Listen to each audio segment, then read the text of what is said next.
Jabbing babies and toddlers.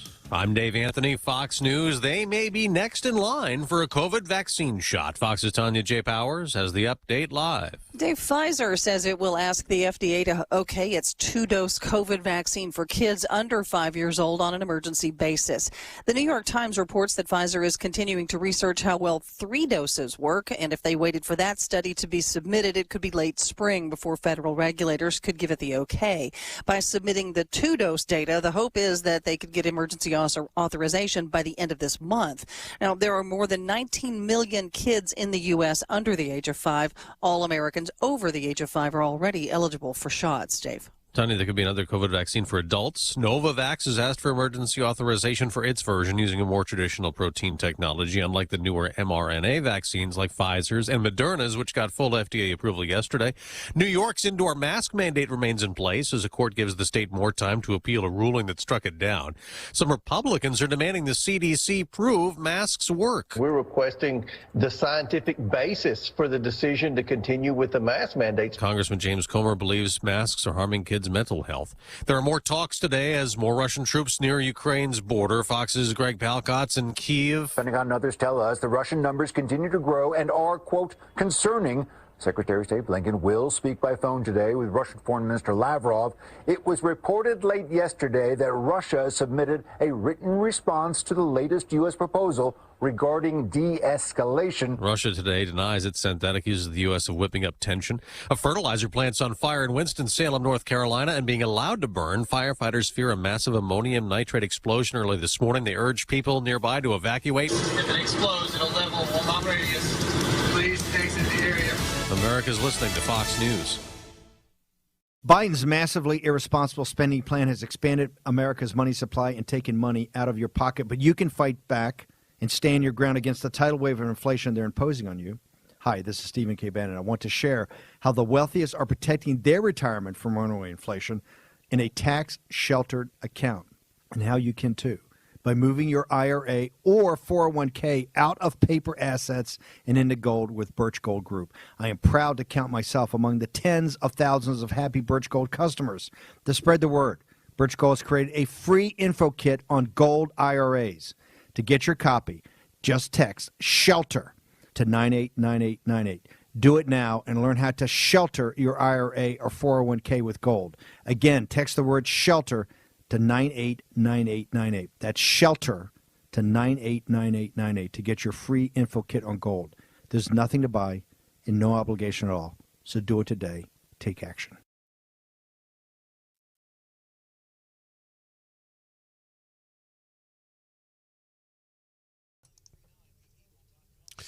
93.9 The Eagle News Time with Robinson's Cleaners. Robinson saves you time. 6:03 is our time.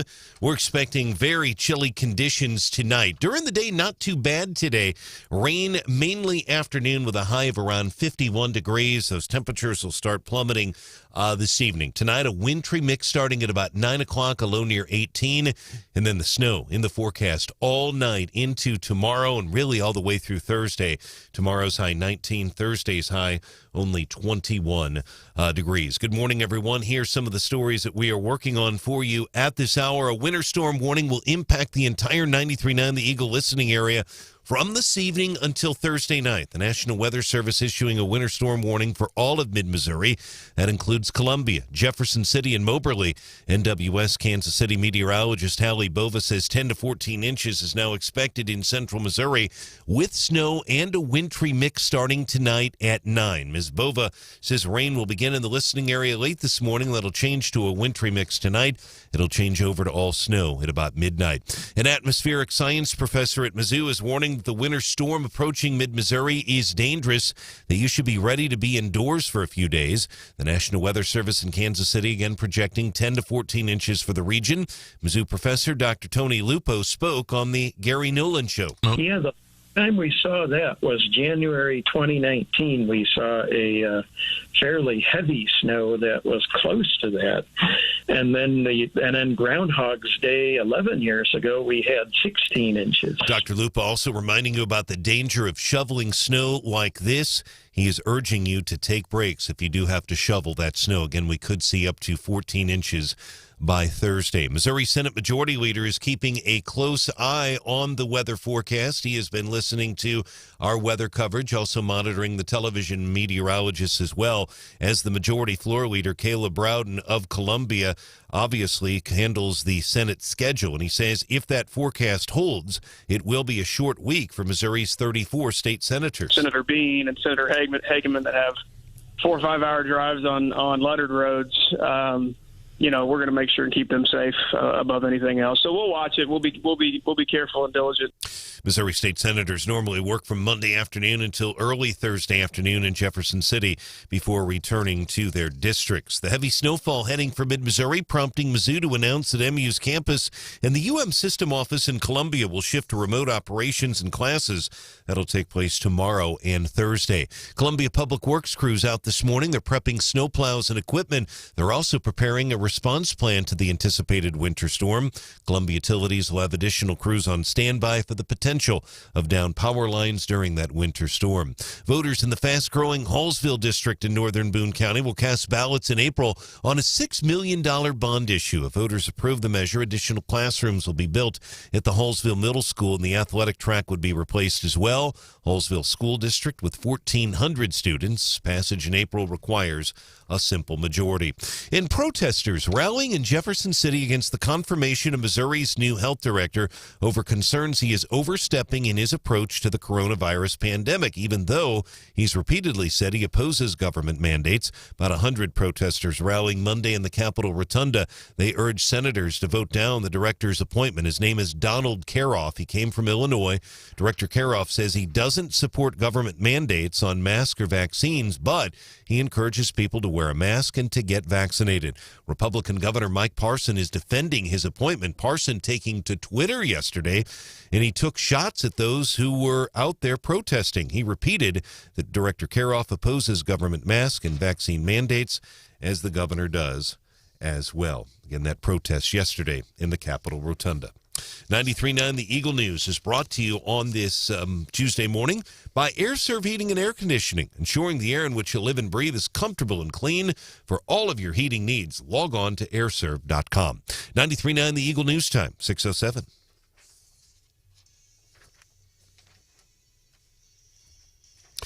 In sports, we'll have to see if the weather has any impact right now, but the game is still on. Mizzou and the Florida Gators playing tomorrow night. They're scheduled to play at Mizzou Arena in Columbia. That game will scheduled to take place on the SEC Network. Again, the game is on as of right now. 93.9 The Eagle News Time, 6:07.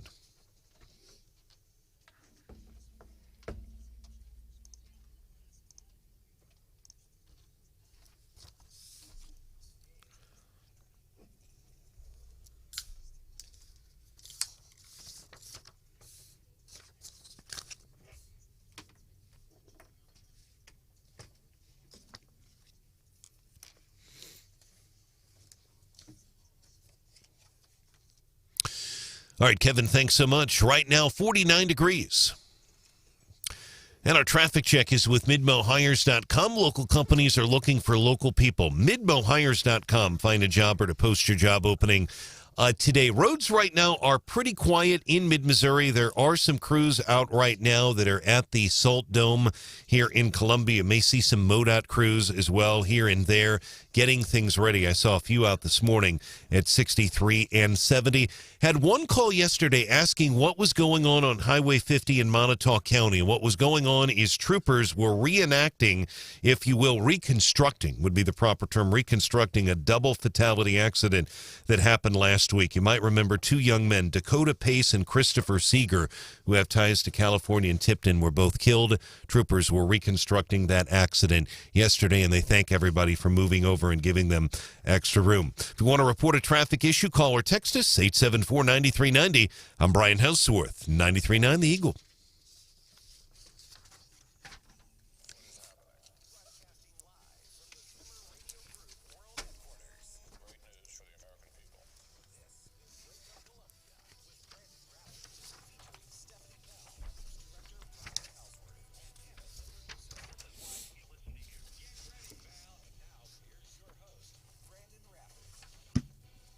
With Russia continuing its buildup of its forces, around Ukraine, we are ready no matter what happens. This is about peace and security.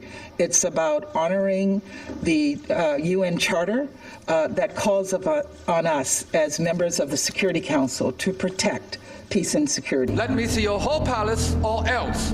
Or else what? Or else we will be very, very angry with you. And we will write you a letter telling you how angry we are. Nowadays, about 112,000 Russian troops have been amassed around Ukraine's borders and in Crimea. The longer this buildup at the Ukrainian border goes on with Russia, it strengthens my opinion that Vlad's just doing this to see what Joe's going to do. And I know they say, well, but they do have some interest in getting some of this stuff in Ukraine, but I'm thinking that it's been going on for a while, still hasn't done anything, and we're whipping off letters and making phone. Hello, is Vlad there? Yeah, could I talk to Vlad? Hey, Vlad, your buildup there at the Ukrainian border, let's talk about that.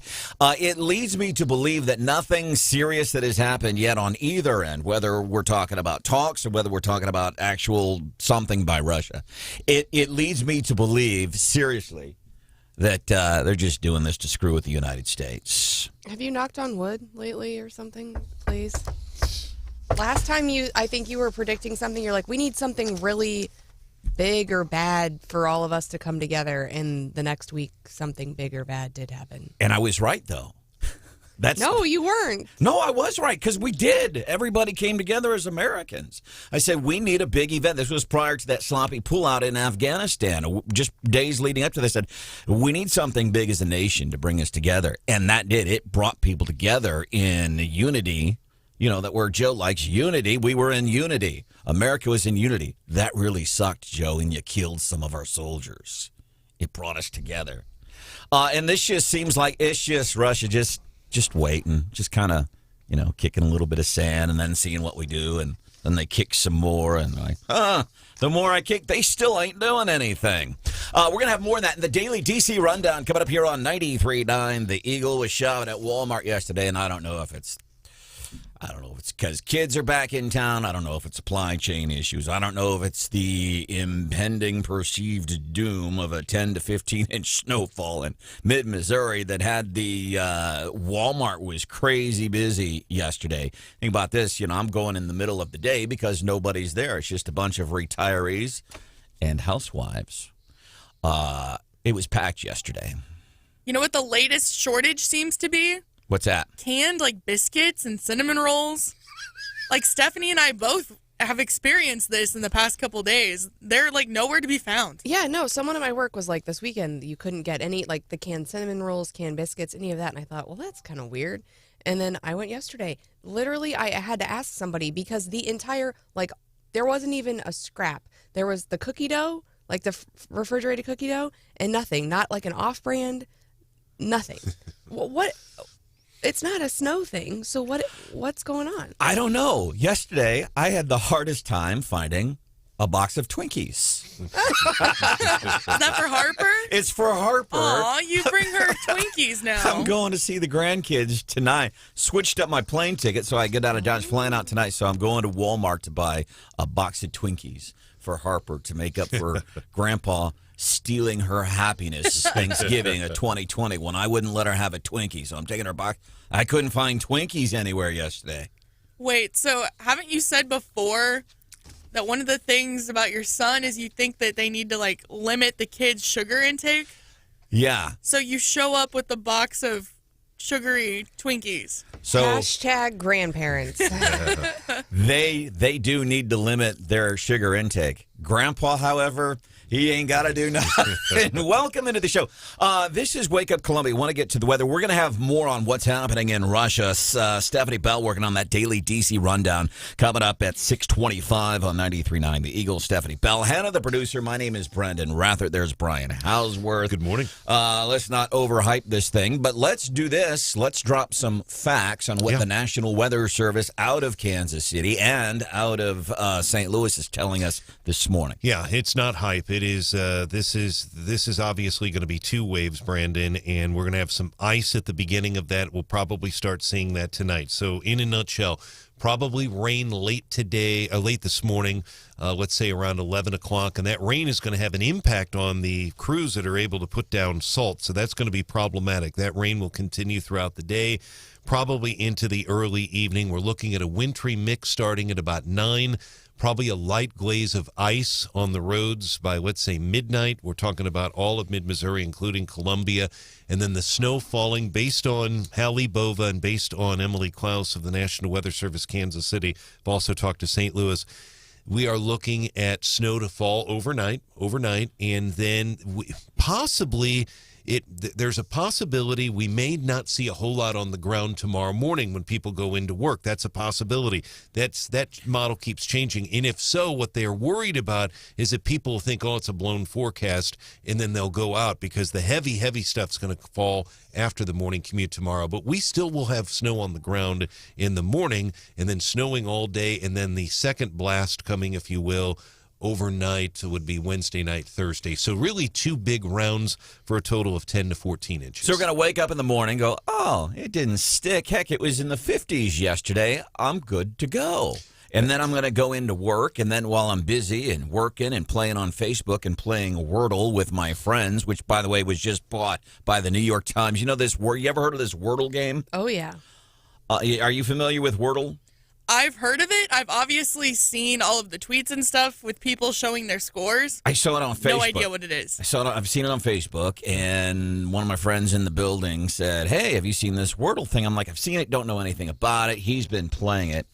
Wordle was created by this guy named Josh Wordle. He's like an app developer, sits around and makes apps, and he's probably developed 897 of them, and 897 of them failed. His last name is seriously Wordle? Wardle.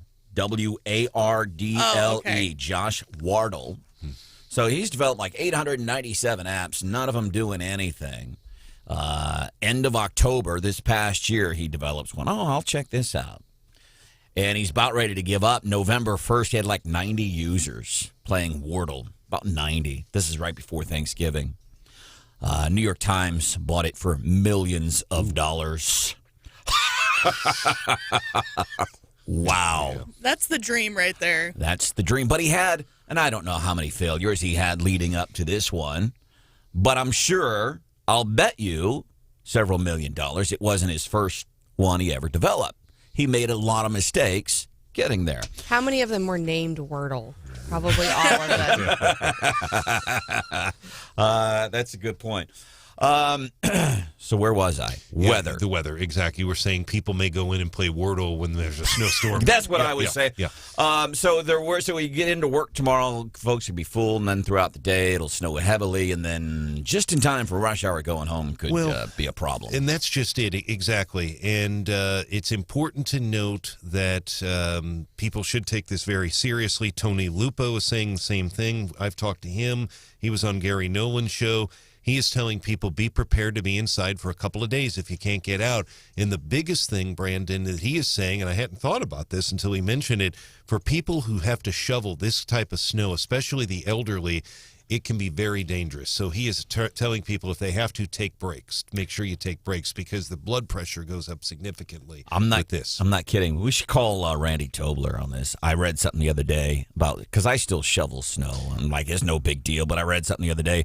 The American Heart Association recommends, like, if you're older than 45, you shouldn't be shoveling. That's snow. right. Come on, man. Yeah. Really? You and I would be told not to do it. And also people who are pre-existing conditions, things like that. So he's really telling people if they're going to do it, take breaks. And I will say this. I think they said women could do it until they're 60. So women, the thing is, you want to protect your man. Let him stay home. Let him stay in the house while you shovel the snow. It's way safer for chicks to do it. I don't know. You seem pretty gifted with a shovel there. I don't plan on shoveling any snow tomorrow. We are here to shovel this morning on Wake Up Columbia on 93.9 The Eagle. Some other things I want to get to this morning. Schmidt filing for injunction on some of these mask mandates. By the way, there's a lot of parents here in the Columbia Public School District that are responsible for pushing this forward. And the health director, this is somebody that was nominated by Governor Mike Parson. He's been doing the job, in effect. And there's a lot of folks yesterday in Jefferson City showing up. They're not liking the guy. And he has said he's all about the vaccine. He's all about masks. He is not for mandates. He has said repeatedly he's not for mandates, not for mandates, not for mandates. And still not good enough for some folks. St. Louis Post-Dispatch, by the way, is Mr. Erickson for the Post-Dispatch. This guy, you talk about folks that egregiously oversell things, undersell things, slant things. This guy from the St. Louis Post-Dispatch, his headline on this yesterday in the St. Louis Post-Dispatch, anti-vaccination forces push ouster for Missouri's public health chief. He's got it. Mr. Kurt Erickson has it wrong. It's not anti-vaccination people. It's anti-mandate people. That is the headline. St. Louis Post-Dispatch from the largest media market in the state of Missouri. And he's lying, and he knows it, and people are eating it with a big old spoon this morning. St. Louis Post disgrace. St. Louis Post disgrace. I love this. This is just from a video feed of some of the speeches yesterday in bringing him up.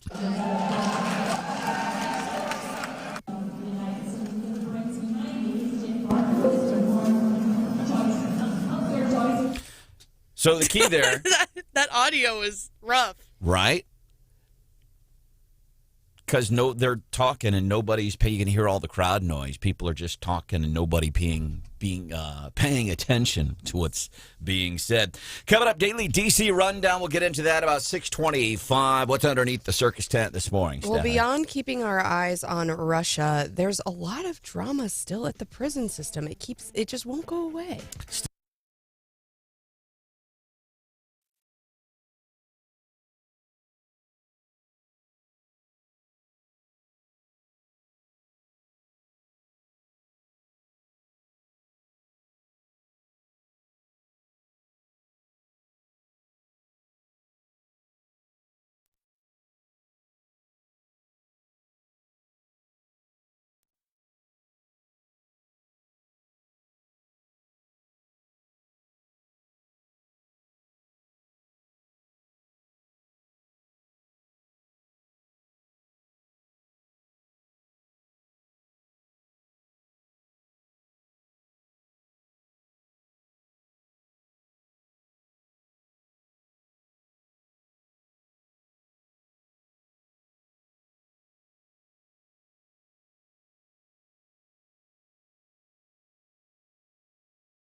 Local opinion? We've got your back. Wake Up Columbia on 93.9 The Eagle.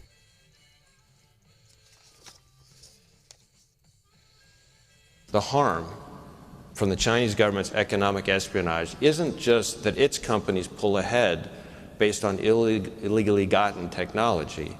While they pull ahead, they push our companies and workers behind. It's FBI Director Christopher Wray just ahead of the Olympics getting underway in China. That gets us into today's Daily DC Rundown with Stephanie Bell. So Director Wray revealed that there are 2,000 investigations focused on the Chinese government trying to steal information and technology, saying, it's a huge threat. He basically said they are opening a new case to counter Chinese intelligence every 12 hours. Gosh, there was a guy, I think he's like a minority owner in the Golden State Warriors NBA team or something like that, and he was being asked about the Olympics being in China because of the Uyghurs. It's a ethnic minority group that's forced into slave camps and all that. And he said nobody cares about the Uyghurs. And he caught flack for it, but he's right. What he was trying to say is, a lot of people don't care. I'm not saying that they don't have empathy for what's going on. A lot of people, number one, don't know that it's going on. He's absolutely right. People don't care about what's happening with the Uyghurs in China because they don't know or they're indifferent to it. I'm not saying they're callous. And this guy caught flack for it. But he was absolutely right. Also, we are not only fighting with China or, sending strongly worded messages from speeches over here, we are fighting still with Russia. So I guess Russia accused the U.S. and its allies of whipping up tensions. And it was then U.S. Ambassador Linda Thomas Greenfield who said this is the largest mobilization in decades, and basically saying that, Russia's trying to paint Ukraine and Western countries as the aggressors, so then they will have a pretext to start the aggression. In response to her comments, Russia has now sent an angry letter, a written response, supposedly, about de-escalation, again, trying to paint us as the aggressors.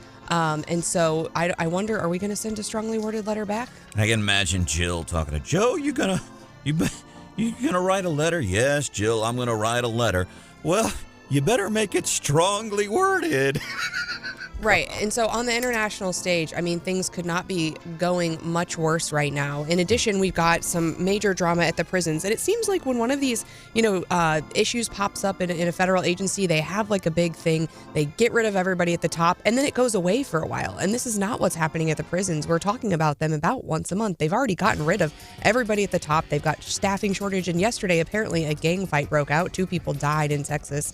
And now all the prisons are on lockdown. So they just can't seem to get over the hump and figure out what the heck is going on there. That's your daily DC rundown here on 93.9 The Eagle. Coming up 6:35. Jen Psaki versus the media. Said something yesterday. It's got a lot of folks in law enforcement just livid. Hear what it is she had to say. Coming up at 6:35.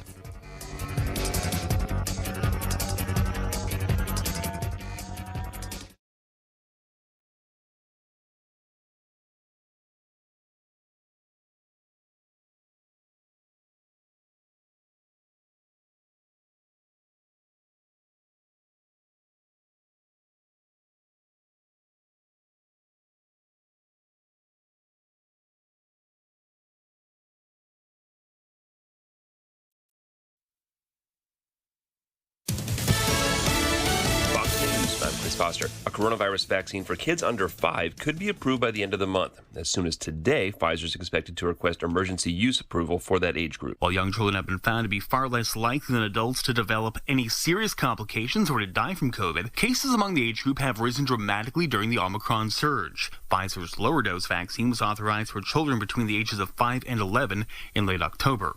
In Washington, Sean Blanchell, Fox News. People within a mile of a fertilizer plant fire in Winston-Salem, North Carolina are told to leave. There have been small explosions inside and firefighters have backed off, concerned about all the ammonium nitrate in the building. The building has collapsed, and so access to that product that's in the building is restricted. Fire Chief Trey Mayo. Evacuees are told to plan on being away for up to 48 hours. A bill to provide universal health care in California dies in the state assembly with not enough support to pass by a midnight deadline. America's listening to Fox.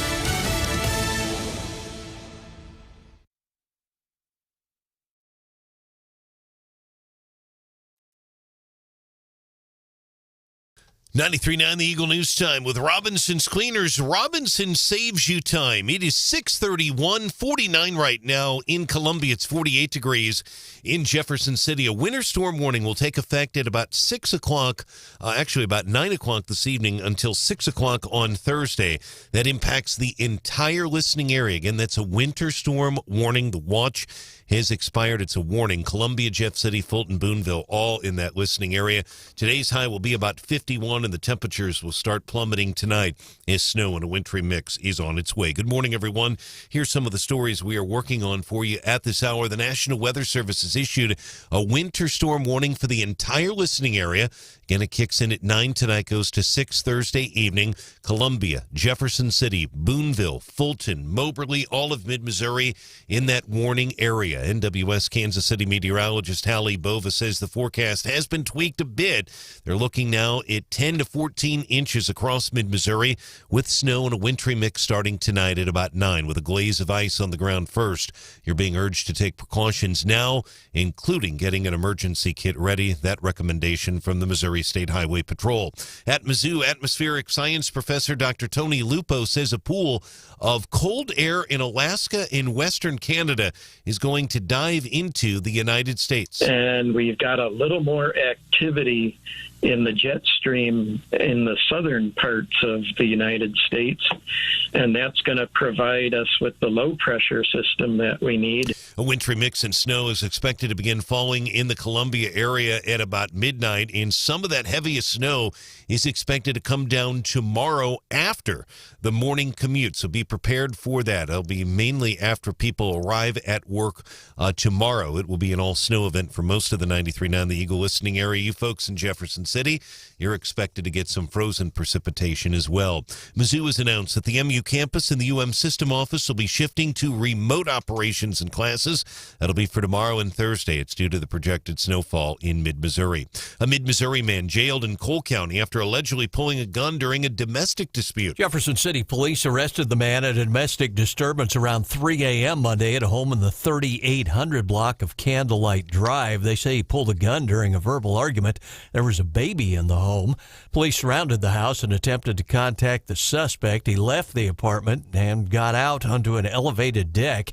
He was found hiding in a locked storage unit nearby. No name has been released. The suspect looking at child endangerment, weapons charges, and more. John Marsh, 93.9 The Eagle. All right, John, thank you. Our news is brought to you live this morning on this Tuesday by Mid-America Mortgage. Check them out at midamericamortgage.us and apply now for a loan on your dream home. 93.9 The Eagle News Time, 6:34.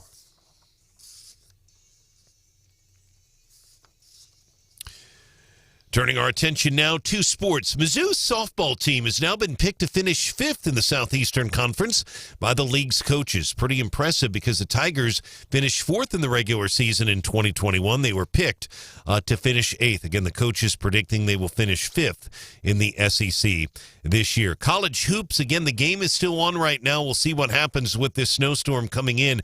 But Mizzou in Florida, the Gators scheduled to take play tomorrow night here in Columbia at Mizzou Arena. 93.9 The Eagle News Time, 6:35.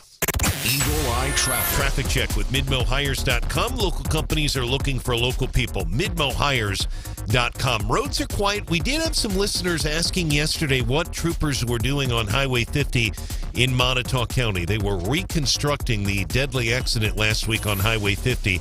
2 young men were killed. You may remember our news story. Dakota Pace and Christopher Seeger. Seeger, pronounced Seeger. They were from the California and Tipton areas. Authorities on scene most of yesterday morning. They were reconstructing that accident. More team coverage in less than 30 minutes. We have breaking news immediately. I'm Brian Hauswirth, 93.9 The Eagle.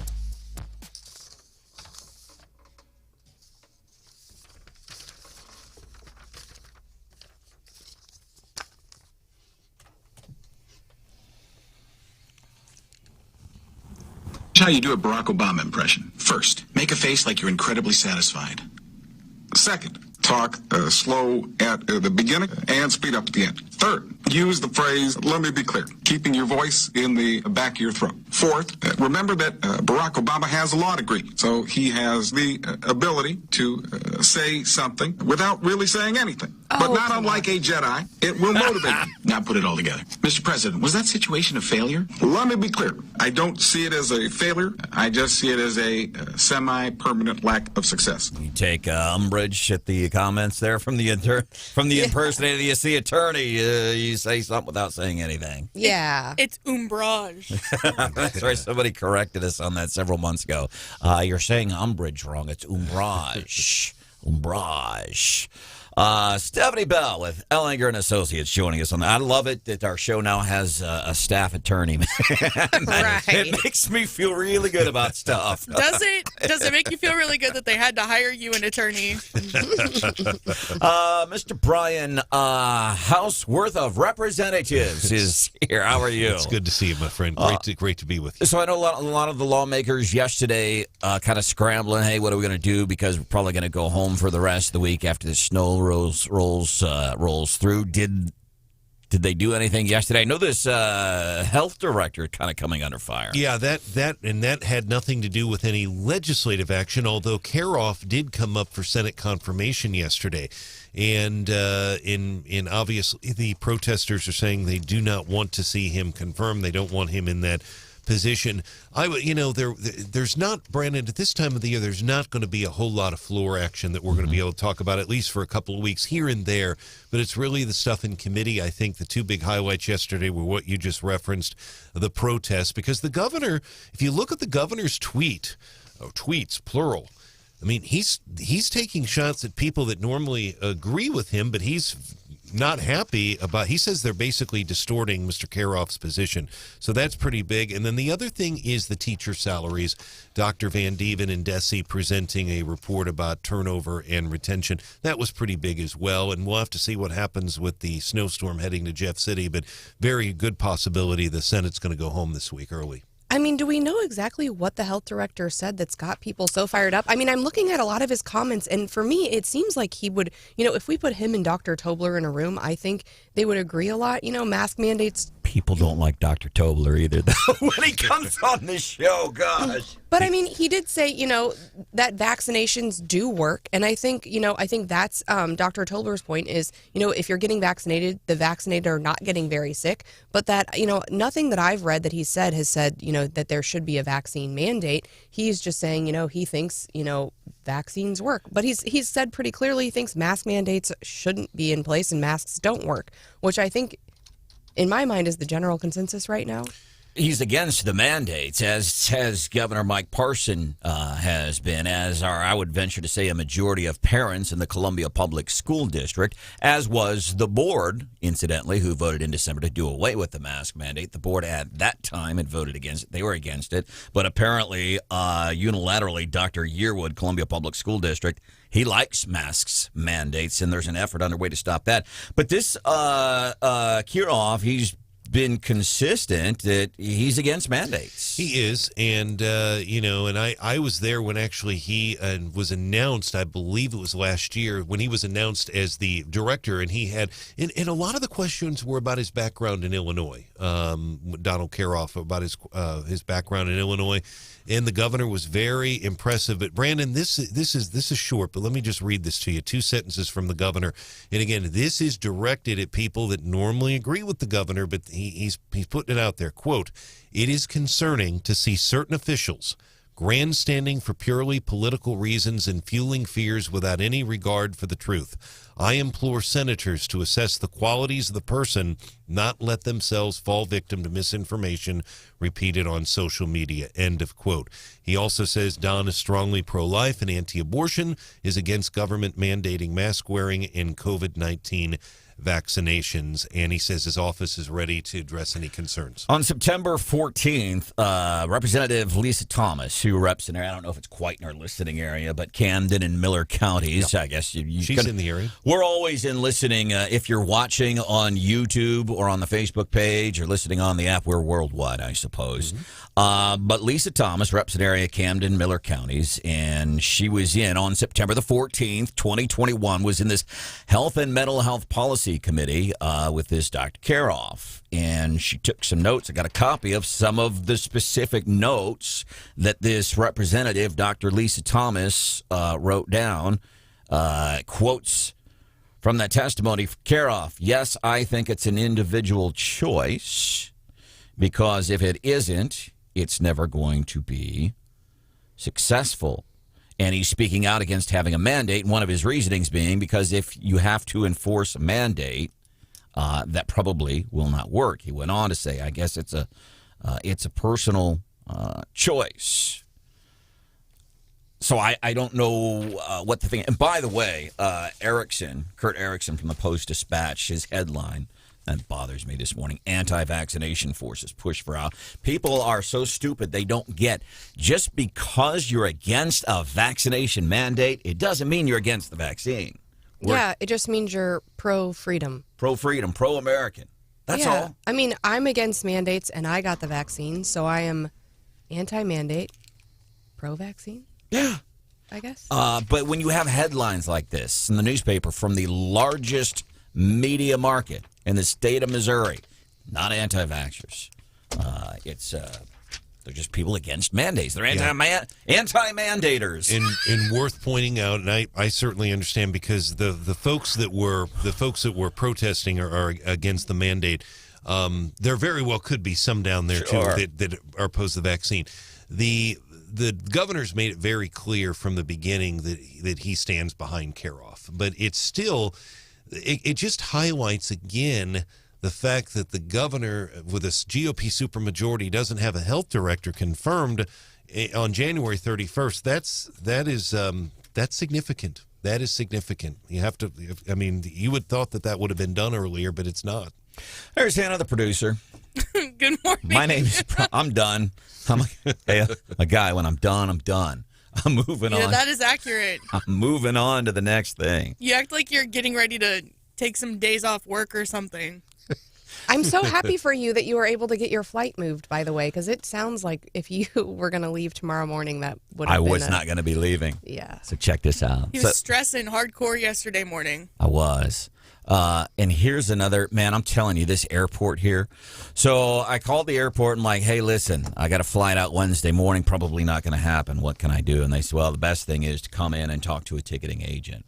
So I went to Columbia Regional Airport. I want to thank the manager there, Mike Parks, and the folks at the gate or at the ticket window for American Airlines.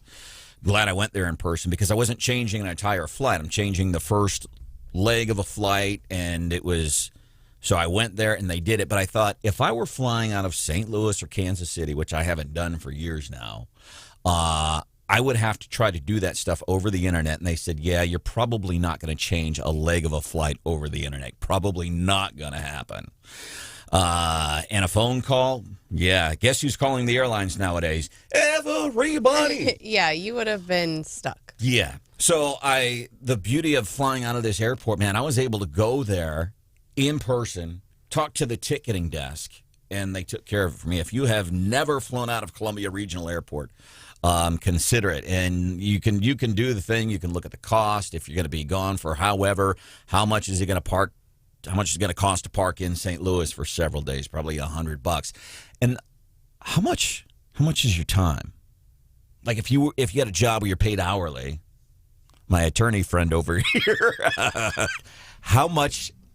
Yeah, my time is worth it. Yeah. So I haven't flown out of St. Louis or Kansas City in years. I only fly out of Columbia if I can help it. Jen Psaki in the media fighting again. She said something yesterday, and it's got me upset. It's got people in law enforcement upset. It's got people at Fox News upset because she was trying to go after Fox News, and in going after Fox News really said something stupid and then laughed it off. Do I have time to do it here, Hannah, or should we come back and do this at 6:50? Well, if you have to ask, the answer is... We don't have time to do it. So coming up. By the way, we had Dave Rowland from the Freedom Center yesterday talking about ranked choice voting, and we were highlighting some pieces of his conversation earlier this morning on the show, and somebody said, do you think ranked choice voting would help libertarian candidates? It's from listener Chris, like 5:30 this morning. I thought that's an interesting question.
93.9 The Eagle presents Wake Up Columbia with this dude over here. I don't know what the hell I'm doing up in here.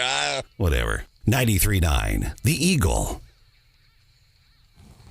Here's how you do a George W. Bush impression. First, make a face like you're looking directly into the sun. Second, get rid of most of the bass in your voice and add a little Texas. You're talking up here in your throat, you know? Third, get a little confused from time to time. What was I saying? And fourth, pretend like you heard a really dirty joke before you started talking and don't want anybody to know. I love that. W, one of the most impressionable presidents of all time. Reagan, Trump, as far as Republican presidents are concerned. Yeah, and Obama, I mean, on the Democrat side, I mean, he's just his whole speech is very impressionable. And Bill Clinton, very impressionable. Welcome into the show. Wake up, Columbia. I am Branden. Rathert. That is Stephanie Bellhanna. The producer is here. Brian Hauswirth coming up a little bit after 7 o'clock. Details on evolving. See, the National Weather Service, they haven't changed their mind on how much snow we could get over the next couple of days. They haven't changed their mind. They've evolved because they've gotten new information. I thought it was. I thought a lot of the weather was just CYA, right? I think they're just 2 to 50 inches, you know, whatever it might be, and then they can't be wrong, right? Because right now, I mean, legitimately, the forecast is 8 to 14, maybe, or something. That's the difference between 8 inches of snow and 14 inches of snow on your, travel and on your work and on when you might be able to leave your house is significant. Do you know what the difference between ooh and ah is? No. About 8 to 14 inches. Welcome into the show. If there's something we can do for you, 874-9390, 874-9390, because a kid gets outside and sees 8 inches of snow and goes, ooh. But you go outside and you see 14 inches of snow as a little kid, you go, ah! That's the difference between ooh and ah. Jen Psaki. Just stop. If I'm not here tomorrow or the rest of the week, you'll know why. Oh, my gosh. Jen Psaki, she's constantly doing a battle with the media, and that's part of her job, White House spokesperson. But she said something, and I don't know if this was yesterday or over the weekend, but she's upset a lot of folks. She's going after Fox and talking about, hey, well, Fox talks about the soft on crime and progressive policies causes more crime, which, by the way, Jen Psaki, you can't lie. That is so obvious when you look to Portland, San Francisco, Minneapolis, short 200 officers. There are people in some neighborhoods in Minneapolis that are hiring private security because they don't have enough police. Why? Because progressives have said, hey, let's defund the police. And now progressives, and this is why I say they're jackasses chasing their tails in circles. They say, hey, let's defund the police. Let's get rid of the police. And then they're like, oh, my gosh, what do we do? Now we have crime. You see, it's just like a dog chasing its tail in a circle, except they're Democrats. So they're jackasses chasing their tail in a circle. Psaki, yesterday. On Fox is Janine Pirro talking about soft on crime consequences. I mean, what does that even mean? Soft on crime. What does that mean? I would assume that means like in San Francisco, they don't arrest shoplifters. I would assume that means it's so soft on crime that when you have officials, when you have the sheriff's department going after the Los Angeles County prosecutor because he's letting people out of jail left and right, when you have the higher ups in New York that are going after the DA there, you can't even try to fudge. What do you mean? By soft on crime. Right. So there's an alternate universe on some coverage. An alternate universe on Fox. Soft on crime. What does that even mean? You know exactly. There is an alternate universe, and Jen Psaki is living it. Population Jen.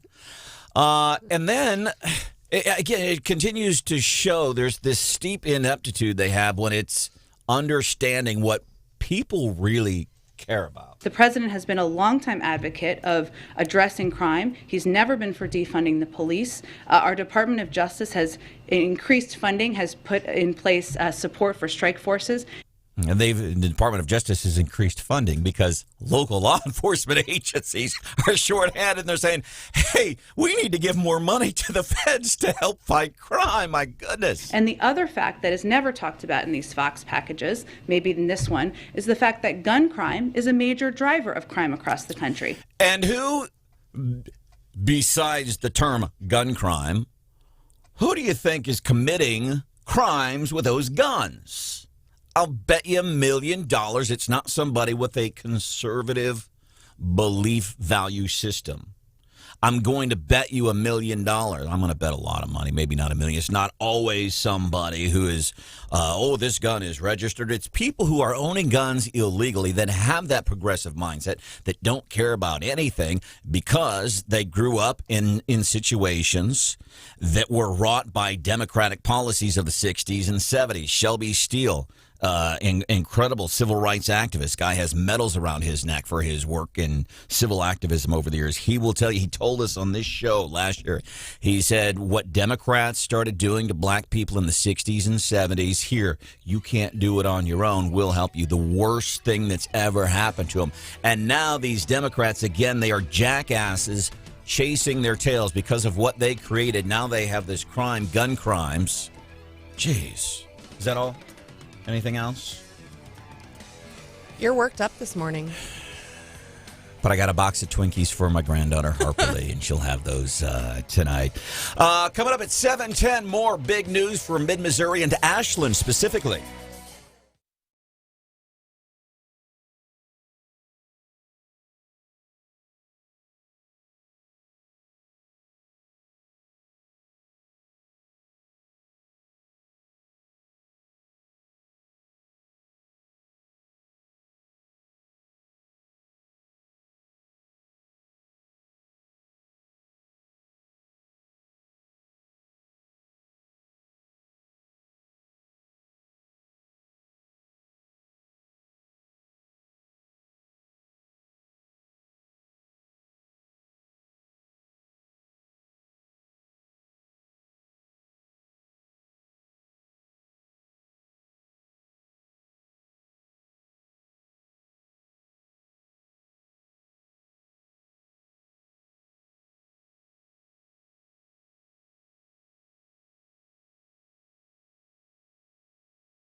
Little kids may be next in line to get a jab. I'm Dave Anthony, Fox News. Pfizer is expected as early as today to ask the government to approve its COVID vaccine for kids aged 6 months to 5 years old. While young children have been found to be far less likely than adults to develop any serious complications or to die from COVID, cases among the age group have risen dramatically during the Omicron surge. Fox's Sean Langell. Secretary of State Antony Blinken will talk again today with his Russian counterpart over fears the U.S. has of a Ukraine invasion. Military aid for Ukrainian forces continues to arrive. The fourth shipment of lethal aid of American ammunition, etc., came in last night. The UK has supplied anti-tank missiles to the Ukrainians. Fox's Greg Palcott in Kyiv. There have been bomb scares at some historically black colleges. Fox's Evan Brown following this live. Yeah, Dave, a number of historically black campuses either locked down or put students on and faculty on alert yesterday and today now due to threats received. And that again includes Howard University in D.C. A spokesman for Howard tells Fox News the campus search has turned up nothing and the shelter-in-place order is lifted, though police are still investigating. Spelman College and Fort Valley State in Georgia were threatened this morning, along with Morgan State in Maryland. 8 HBCU campuses received threats last month as well, though they turned out to be unfounded, Dave. Evan, speaking of scare, thousands of people living within a mile of a fertilizer plant in Winston-Salem, North Carolina, told to evacuate overnight because the plant's on fire. Firefighters stopped battling it, fearing an explosion. There is a large volume of ammonium nitrate on site. Fire Chief Trey Mayo. Happy New Year. The year of the tiger's begun. It's called the Spring Festival in China and Hong Kong and usually focuses on themes like reunion and hope, lasting around 40 days. Lunar New Year is celebrated in South Korea, Vietnam, Singapore, Malaysia, and other places with a large Chinese population. That's Fox's Tanya J. Powers. America's listening to Fox News. Biden's massively irresponsible spending plan has expanded America's money supply and taken money out of your pocket, but you can fight back and stand your ground against the tidal wave of inflation they're imposing on you. Hi, this is Stephen K. Bannon. I want to share how the wealthiest are protecting their retirement from runaway inflation in a tax-sheltered account, and how you can too, by moving your IRA or 401k out of paper assets and into gold with Birch Gold Group. I am proud to count myself among the tens of thousands of happy Birch Gold customers. To spread the word, Birch Gold has created a free info kit on gold IRAs. To get your copy, just text SHELTER to 989898. Do it now and learn how to shelter your IRA or 401k with gold. Again, text the word SHELTER to 989898. That's SHELTER to 989898 to get your free info kit on gold. There's nothing to buy and no obligation at all. So do it today. Take action.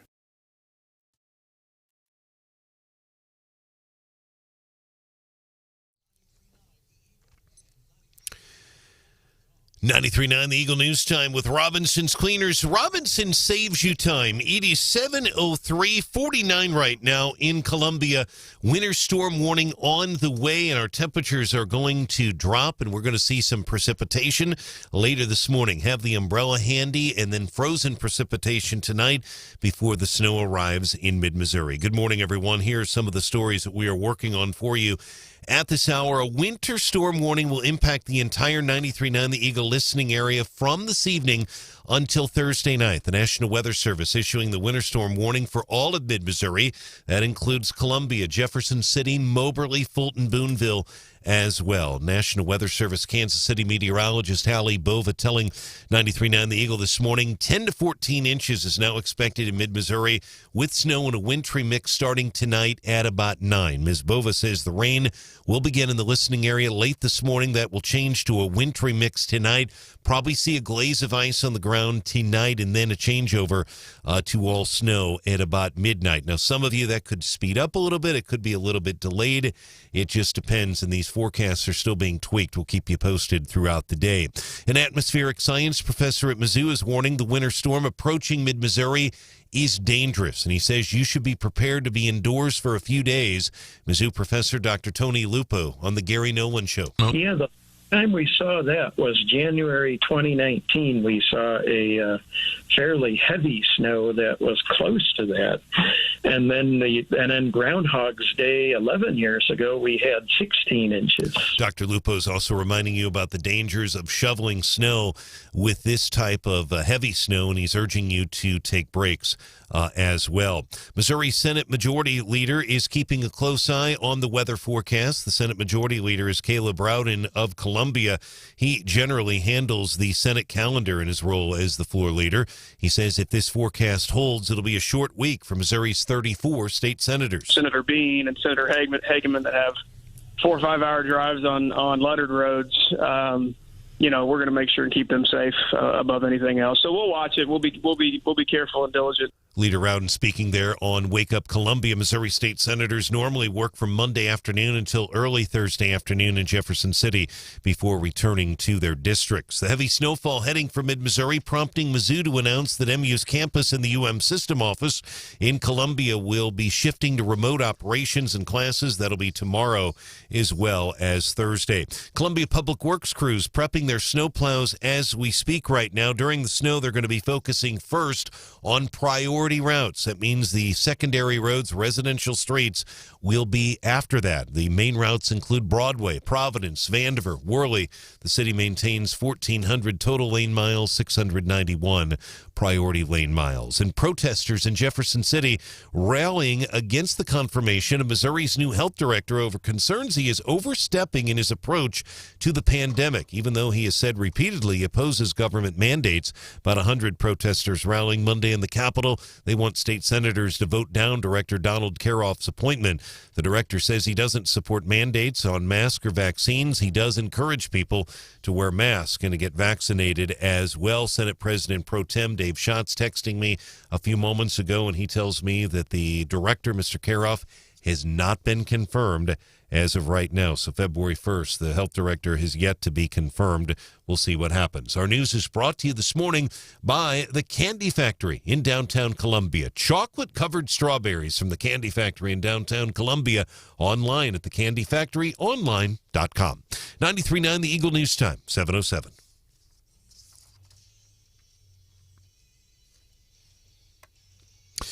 In sports, Mizzou's softball team has been picked now to finish 5th in the Southeastern Conference by the league's coaches.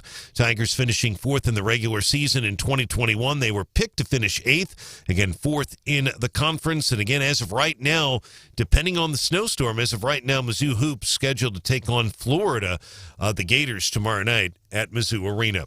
93.9 The Eagle News Time, 7:07.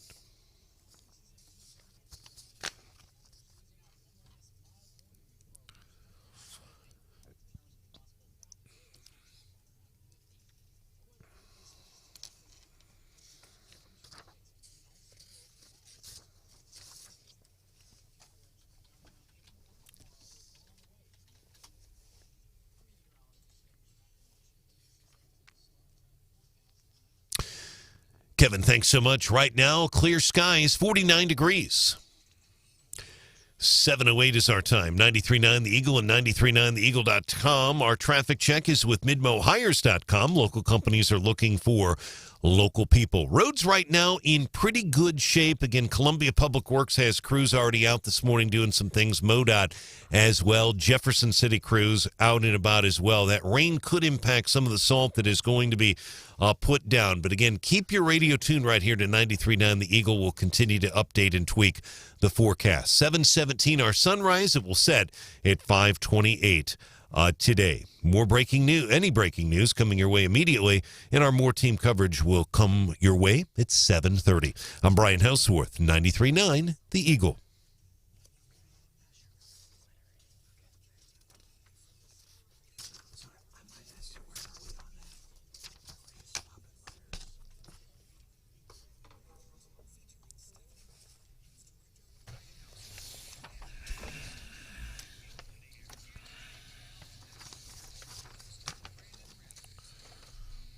With Russia's continuing its buildup of its forces around Ukraine, we are ready no matter what happens. This is about peace and security.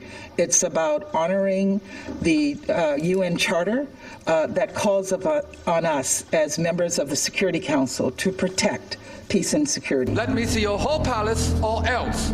Or else what? Or else we will be very, very angry with you. And we will write you a letter telling you how angry we are. Nowadays, about 112,000 Russian troops have been amassed around Ukraine's borders and in Crimea. So there's 112,000. We were sending, 8,000 troops sending supplies. What's the latest in that between Ukraine, Russia, and the United States? Well, we got an angry letter yesterday, apparently. So Russia accused us of whipping up tensions. Our ambassador said, no, this is the largest mobilization, and you're just trying to paint us as an aggressor as a pretext for your own attack. Russia did not like that. And so they've sent us a letter.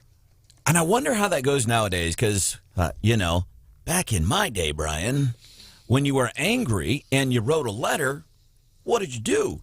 You wrote harder, and you pushed on that pen. Hannah, have you? And now we send angry letters. We're typing, and it's not the same, I don't think. Have I what? Have you ever written an angry letter? Not typed one, written. No.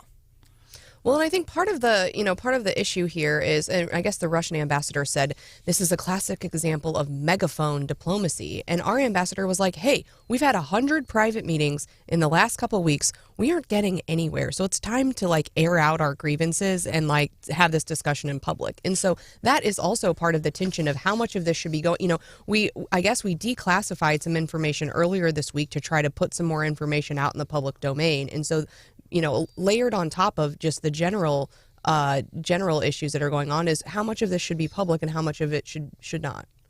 Write an angry letter. Push harder. So that's where we are. We're swapping letters. Welcome into the show. Wake Up Columbia. Stephanie Bell, Brian Hauswirth. Hannah, the producer, is here. My name is Branden Rathert. We do appreciate you being here. Great question off the text that I want to get to, Hannah. This would have been cool for What's Hot with Hannah. Somebody's asking, besides Stevens Lake Park, see, I like where priorities are this morning. We've got a lot of things going on. And Jason's priorities, rightfully so.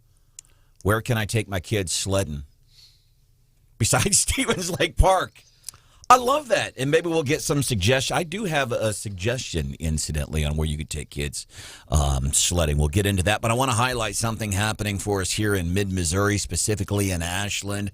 We know that Ashland is booming. And here in mid-Missouri, we get to see it. We get to be a part of it. Of course, older woman Stephanie Bell, who's on the Board of Aldermen there for the city of Ashland. This is exciting, really, for all of this. Want to bring in Mayor Richard Sullivan. So you guys we're getting an Amazon distribution center. How did this come about? Our city administrator, Branden, has been working with their representative for months now, and it's only come to the forefront of the news just the last 3 or 4 weeks, maybe. So the final plans have been submitted before the city, and their permits are ready, and the basic answer is they're coming, and so they're getting ready to start their build-out project of the existing facility out there. Very nice. I know we don't know a whole lot yet, but do we kind of have some anticipation how many jobs, economic impact?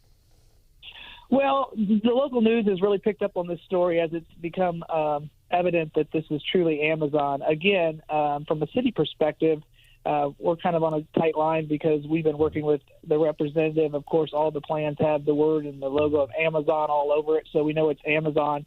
The current plans have parking spaces for over 300 delivery vehicles. And so from a business mindset, you're thinking if there's 300 vehicles, then there must be at least 300 drivers. So I think the jobs that this is going to bring to the mid-Missouri area is going to be incredible. Parking for 300 delivery vehicles. Ashland Mayor Richard Sullivan joining us on 93.9 The Eagle. Yeah, Richard, can you give us an update on some of the other projects that have kind of been percolating recently? Maybe talk a little bit about, you dedicated a new city hall on Friday, right? And then also, what is the latest on the Lakeside Ashland project? Okay. So, yeah, just last week we dedicated our new Ashland City Hall, which I refer to as Ashland Municipal Center, because it not only holds our City Hall now, but our police station, our police department is back with City Hall. They have 2 separate spots. And so for the last several years, as our city has grown, there's been plans, a couple of times, different plans to relocate City Hall, build a new facility. A couple of those previous plans fell through, but last year the city was able to acquire a former building that was actually leased to the YMCA before their new building was completed a few years ago. And so the city purchased that building, and we completely remodeled it, moved our city hall in there last week and our police department. And we also even have space in there that we actually leased out part of that space to Callaway Bank, which generates some income back to the city. And so we're excited about that. We're excited about that new space that our city staff gets to enjoy. I did a Facebook post on my mayor Facebook page yesterday morning about Lakeside Ashland. If you're driving down the highway, you really haven't seen much going on over there from the highway standpoint, but for the last several weeks, they've been working on finishing up the parking lot. So all the parking lot is in, all the drive-in spaces for parking to watch a movie is there. And then just this week, they have been building the stage, which contains not only the stage area, but the structure that will house and protect the movie screen from the weather. So Lakeside Ashland, I haven't talked to Mr. Parks in the last week or so, but looks like everything's on schedule, and I know he is planning for the first phase to be open in spring. So looking forward to spring, especially with all this weather on the way. And I think the first show at that new amphitheater stage should be Hannah and her guitar performing in front of thousands of people. I think that'd be great. Ashland Mayor Richard Sullivan's joining us on 93.9 The Eagle. Branden, thanks. And the mayor, I've looked at your Facebook page, facebook.com/Ashland Mayor, and you can see the picture that Mayor Sullivan is describing here of Lakeside. Very impressive. Mayor, I want to go back to Amazon, and in transparency here, I did try to check into this. I made a number of calls, and I'm not going to say on the air who I called because I talked to some city officials. I was referred to various developers and lawyers, and basically no one could really talk. I ended up being basically sent off to an out-of-state attorney who has not gotten back to me. So the way I understand it is Ashland didn't really work with, basically this is what I was told, Ashland didn't work with directly with Amazon. They worked with, and I forgot how they termed it, but it was like somebody that wasn't really affiliated with them. So I know you're probably limited in what you can say, but what can you tell us about that, who you worked with, A, and B, when do you think this facility with the 300 parking spots for delivery drivers, when do you think that's going to open? Yeah, a couple of good questions. And again, like when we began our interview this morning, our city administrator, city staff has been working with what I would call a representative that's worked on their behalf. And so we haven't directly had conversations with what we believe is Amazon themselves. However, through this representative, when the site plans and different permits started to roll into the city, it's very clear who it is. And so, we've had several questions from different news agencies, individuals asking questions. We've been very limited on our information because, as city leaders, this is their project. So it really is their story to tell. I know I did an interview with the local news station yesterday, TV news station, and, they had tried to reach out to the same representative to inform me they didn't get a return phone call. As far as the date goes, I don't know a date yet. So I know that they have their building permit, so they're going to be using an existing building. They will be building that out.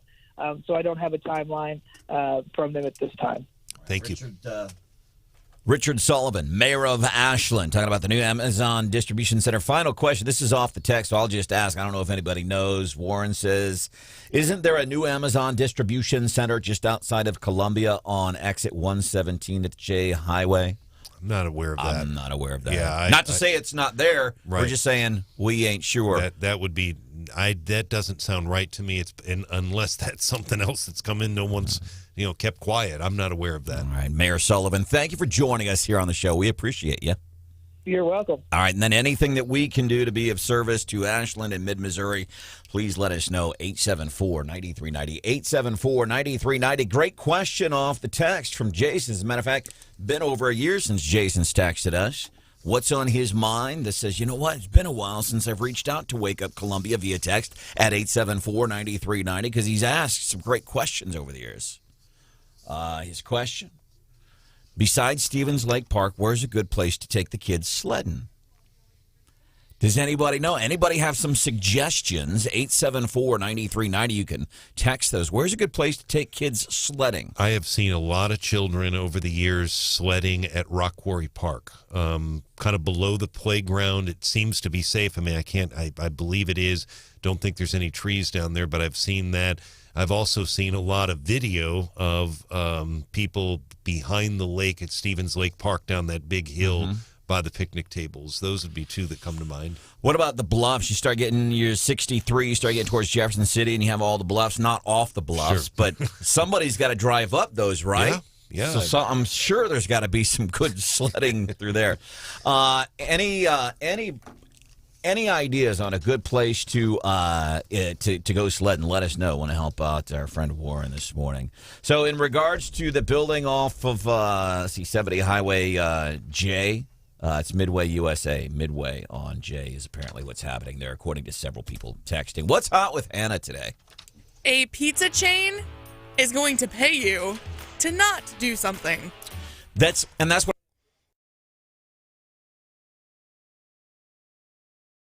Dude, let it go, man. Let it go.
Wake up Columbia with Branden Rathert. Inspired and on fire. 93.9 The Eagle.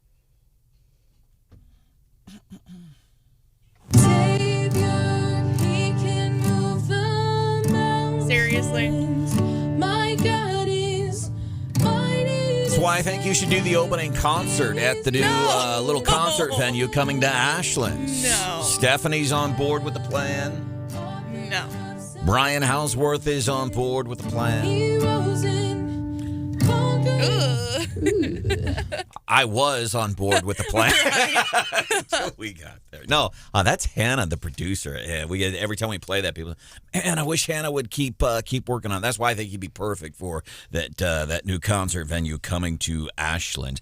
So a lot of folks asking, isn't there an Amazon distribution center going on out there at Midway? No, that's a Midway building. Also, one of the questions via text 874-9390, the land that this Amazon distribution center is going to be on, it is not annexed by the city of Columbia. And a lot of responses on where to take the kids sledding over the next few days. One of our listeners who hasn't checked in for a while. Why do you keep holding that against him? No, I'm not. I'm using this as a point of reference. As I said earlier, he doesn't. Like, it's been a year since he's texted, and he's got a history of great, thoughtful, insightful questions. It sounds like you keep shading him for not checking in for a year, is what it sounds like. To you? Yeah. Okay. Not my intent. But anyhow, I just think it's cool is what I'm trying to say is that, and a year later, here's his next serious question. Where can I take the kids sledding? And I love that. I think his priorities are straight today. And we do have some suggestions, I think, that we'll get into coming up 7:35 here on 93.9 The Eagle. Right now, 7:25-ish, which means it's 7:28. Time for What's Hot with Hannah. Domino's is doing something kind of weird, but I think you might like it. They are paying you, essentially, to not order delivery. They're tipping you $3 simply for going to the store to pick up your order instead of making them bring it to your house. So this can be like a $6 swing for somebody. Let's say a Domino's delivers to your house, you tip them $3. Now, not only are you not tipping the $3, if you go and pick it up, you're getting $3. That's a $6 swing. They are basically preparing for Super Bowl weekend because they said that's one of their all-time busiest weekends ever. But they're citing, of course, employee shortages. Domino's, man. And Domino's recently said, by the way, in your wing orders, we're putting fewer in there because they're so expensive anymore. Wasn't it Domino's that was going to, set out to fix potholes? Was that Domino's? It was Domino's. They've had some crazy promotions over the past couple of years. So how the times have changed. Just a couple of years ago, Domino's was like, hey, call us, let us know about potholes. We will go out and fix potholes. And I cannot imagine the number of phone calls they got from Columbia. I don't know if Domino's ever came out and fixed any of this stuff. But now it's that's how desperate it is. We're out fixing potholes, fixing the community. Now, crap, we'll pay you if you just come pick this thing up. Please don't make us bring it to you. Have changed. That's where that pendulum swung back real hard, as it does from time to time. Coming up here on 93.9 The Eagle 810 this morning, Columbia Police Officers Association. They have made an endorsement in that mayoral race in Columbia. We are going to be featuring that. And, by the way, 7:35, something to get real excited about. We'll feature that for you here on 93.9 The Eagle.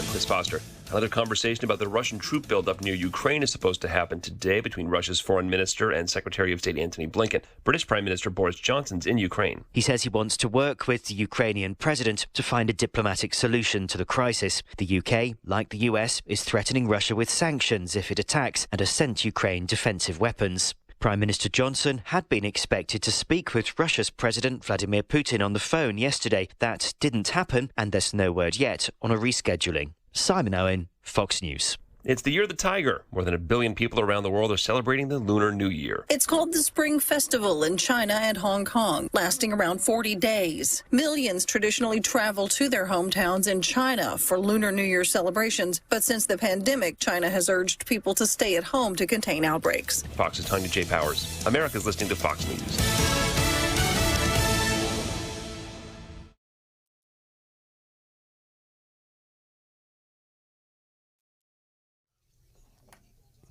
93.9 The Eagle News Time with Robinson's Cleaners. Robinson saves you time. It is 7:31. We do have partly cloudy skies right now in mid-Missouri. It's 49 degrees. Actually, temperatures are not too bad right now, but those temperatures are going to be plummeting throughout the day, and we're going to see a low tonight of around 18 degrees. A wintry mix will be starting tonight with snow after that, maybe a light glaze of ice as well on the ground. More on the forecast coming up here in just a moment. Good morning, everyone. Here's some of the stories that we are working on for you at this hour. Missouri's Attorney General Eric Schmidt is seeking a temporary restraining order. It's called a TRO to halt mask mandates in 3 of the 45 mask-requiring school districts he has sued. His office has said additional requests will follow. The motions announced Monday asked Judge to halt the mandates at Columbia Public Schools here in Columbia, CPS, St. Charles School District, and also the Ferguson-Florissant School District, which is in North St. Louis County. The Attorney General says more restraining order requests are on the way. Some school leaders and elected officials across the state have accused the Republican Attorney General of a political ploy. Meantime, the National Weather Service has issued a winter storm warning for the entire listening area from 9 o'clock tonight until 6 Thursday evening. The warning impacts Columbia, Jefferson City, Boonville, Fulton, all of mid-Missouri. NWS Kansas City meteorologist Hallie Bova says the forecast has been tweaked a bit. She tells 93.9 The Eagle 10 to 14 inches is now expected across mid-Missouri. The snow and the wintry mix beginning tonight at 9. You could see a glaze of ice first, and then the rain will actually start things off. That rain will start late this morning. You're being urged to take precautions now, including getting an emergency kit ready and also getting a full tank of gasoline. National Weather Service, Kansas City and St. Louis says Columbia and Jefferson City are expected to receive 10 to 14 inches of snow. That is by Thursday evening. Lawmakers from the entire state and all the corners of the state are in Jefferson City right now.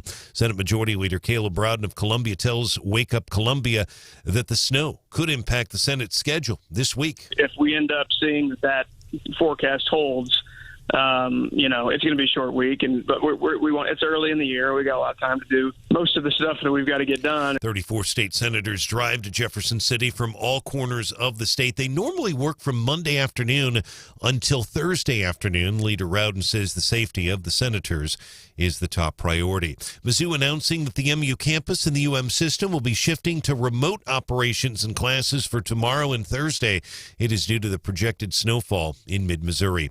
And state troopers thanking motorists in mid-Missouri's Montauk County for slowing down and pulling over as troopers reconstructed last week's horrific deadly crash on Highway 50. Last week's crash killing 2 occupants of a Chevy Silverado, 21-year-old Dakota Pace and 23-year-old Christopher Seeger. Both victims ejected, pronounced dead at the scene. Pace and Seeger were from the California and Tipton area. 93.9 The Eagle News brought to you this morning by Dr. Kent Willett Dental Associates here in Columbia.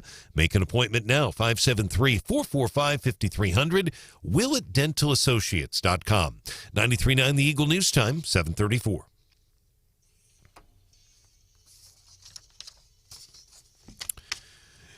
In sports, Mizzou hoops, men's basketball scheduled for tomorrow night. Mizzou and the Florida Gators. We'll see if the snow has any impact on that game. It is on as of right now. Also, Mizzou's softball team has been picked to finish 5th in the Southeastern Conference by the league's coaches. Tigers finishing 4th in the regular season in 2021. They were originally picked to finish 8th in the conference. 93.9 The Eagle News Time, 7:35. And our traffic check is with MidmoHires.com. Local companies are looking for local people. MidmoHires.com at 7:35 on 93.9 The Eagle and 93.9theeagle.com. Roads right now are pretty quiet in mid-Missouri. Just a reminder for everyone in Columbia that once the snow starts, the public works crews will focus on the priority routes. We're talking about the major roads like Providence and Worley. Roads like that, Vandiver would be one of those as well. MoDOT will be obviously focusing on 70, 54, and 63. The residential streets will be the last streets to get plowed. Just keep that in mind. That is the way it is, and we will have some links on our website to those priority routes on our website a little bit later today, 939theeagle.com. I'm Brian Hauswirth, 93.9 The Eagle.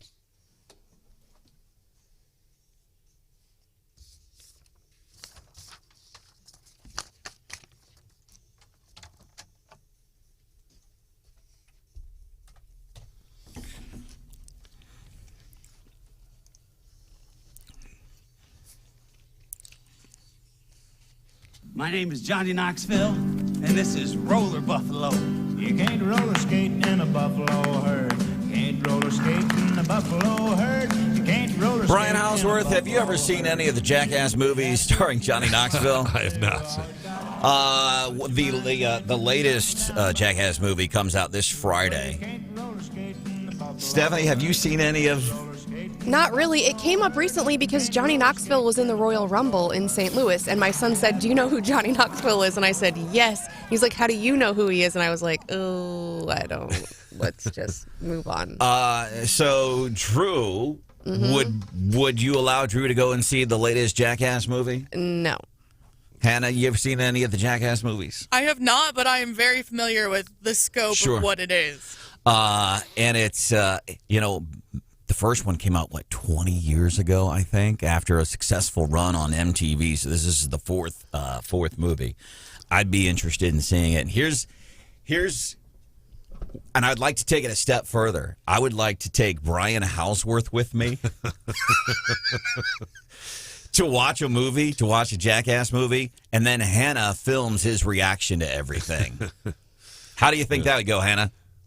I think Brian would probably sit there and wonder what the heck he got himself into. It looks like the first one came out in 2002. Wow. 2002, so it's been 20 years. Wow. And now I think we're up to the fourth one. Comes out this Friday. So might excite some folks. The other thing people apparently are getting excited about, where to take the kids sledding. Got a question on the text, 874-9390. Where's a good place to take the kids sledding? Some people are talking. Midway USA has come up twice today as it relates to various news stories. Number one, somebody had asked, so we're getting an Amazon distribution center in Ashland. That was good information from the mayor, by the way. Very good. Mayor Richard Sullivan joining us. And then people are asking, isn't there already one out there at Midway? No, that's, I think, some kind of Midway property. But apparently there's somewhere out there the road going up. What? There's a road that goes up to that area is a good place for sledding to one of the facilities. Other people just said, behind your car, right? Yes. Do not try this at home. Speaking of movies with Johnny Knoxville. Behind a car with adult supervision. The adult doesn't have to be driving. They only have to be supervising. I do wonder, what people where it's really flat, what do? They can't go sledding. I mean, I grew up in Jefferson City, which, you stand anywhere and turn a direction and there's a hill. I mean, it's just hilly everywhere, so you could go wherever you want. But what do people where it's really flat go? And that's what people are asking, where do we go besides Stevens Lake Park? And people pointed out that there's a lot of goose poop at Stevens Lake Park. Yeah, but it'll be buried under 52 inches of snow, so you don't have to worry about it. There is another place, and I've never, occasionally, I see people by where I live that utilize it. If you know where the Elks Lodge is, out on WW, like you're heading out to Fulton, there's the Elks Lodge. And just to the west of the Elks Lodge, across the street, there's a pretty nice hill. But what's so great about it is got this, it's like it's an artificial hill, like it was graded into that. So you've got this big top flat spot, and then a real nice hill that's not too gentle, but not too steep. And then you got a nice landing, long, flat landing area. And the hill's not so steep that you can't get back up it. Or you do one step better. You put the kids in the tube, and you have the rope tied to the tube, and you pull them back up the hill. 874-9390. Paul, welcome into the show. Where can you suggest for sledding? Oh, the city used to have one out to Cosmo Park, out by Nichols golf course. Mm-hmm. And they even used to have a nice run back there. They'd have, I think they even had a little place up there where there was like a bonfire area. Now, this is back in my day. Yeah. What year was that bonfire? I remember the snow sledding out there, but I don't remember a bonfire. What year are we talking about? Oh God, I'm too old to remember. I'm sorry, Paul. Thank you, man. It was a while ago when my kids were little, and hell, my kids are now 30 and 40 years old. So. You know what's fun? I will take all kinds of physical risks in life. I will not sled anymore. I'll ski Sun Valley, Idaho, 3,000 feet of vertical drop, and I'll ski 9 hours. Wow. I will not get on a sled. Can I add one more thing? You sure may. Mr. Branden, we talk about division a lot within this country. Mm-hmm. And I believe I heard you call some Democrats derogatory name a while ago, and I don't think that you're actually helping things out when you do. Don't get me wrong. I'm against all this stuff too. Mm-hmm. But what was the name I used? You'll replay it, but I was kind of surprised. Sure. You called him a name. Well, and, Paul, and it was surprising because you guys are doing a great job. I listen to you guys every morning. I listen to Gary Nolan. I enjoy your shows. Well, thank you, and I appreciate you saying something. Was it their jackasses chasing their tails in circles? That could have been. Okay, because I typically don't use names. Paul, thank you. I do appreciate that. And I think jackasses, I wasn't saying that to be derogatory, but isn't that the party animal? We, the conservatives, have the elephant, and Democrats have the jackass. I wasn't doing it to be derogatory, but thank you. 874-9390. Corey, where's a good place for sledding? Good morning. Good morning. It's not really a public place, but when I was a kid, we lived in Russellville, Missouri, and our neighbors, the Smiths, always they had a car hood that we would attach to the back of a truck, and we'd go flying through the cow pasture. It was all fun and games until we hit the cow patties. Oh. All right. That was not fun. Okay. So this is in Russellville. Do you have the address of Mr. and Mrs. Smith so we can... I could probably text it to you. And, they would probably be okay with people coming and sledding on their... I mean, they're just the most wonderful people. But, yeah, that was always fun. On a car hood. I've done that, too. Thank you. Appreciate it, man. 874-9390. Trying to help. We always say, what can we do to be of service? Somebody asked the question, where is a good place to take my kids sledding? Yeah, and getting a lot of good responses. The biggest thing, Branden, is to be safe and try to find an area that doesn't have trees. We did, and I think some of our listeners may remember this. This was probably... it's probably been 7 years ago, somewhere in there, but we had a college student here in town, young lady, who actually, as I recall, hit a tree, and she was paralyzed. She was paralyzed, at least partially. And last I heard, she was in rehabilitation, but we've had we had a sledding accident. I remember one about 20 years ago as well, so just be very, very careful if you're out and about. A lot of these folks on sledding are saying, back in my day, and I saw a tweet.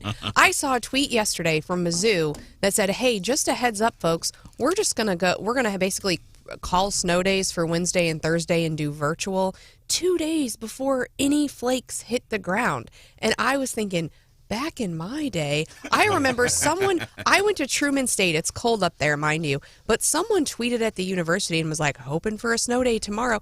And they actually tweeted back from the university account at the student and said, don't hold your breath. I mean, they did not. And Mizzou was the same way. You know, I was there for law school. The time that it dumped 20 inches of snow, I think, or 16 plus, they did call out. But, I mean, unless the snow was already on the ground, there was no 2 days beforehand preemptively calling a snow day. What kind of stuff is that? What kind of nonsense is this, man? Because back in my day... You went to school. Yeah. And plus, most of the kids are on campus. You walked. You don't need to drive. Get up, walk to class, go to class. Man, and that's not an old guy thing for real. Some of these kids nowadays, how easy they have it. Wow. Unbelievable. Marty, welcome to the show. What's up, buddy? Good morning.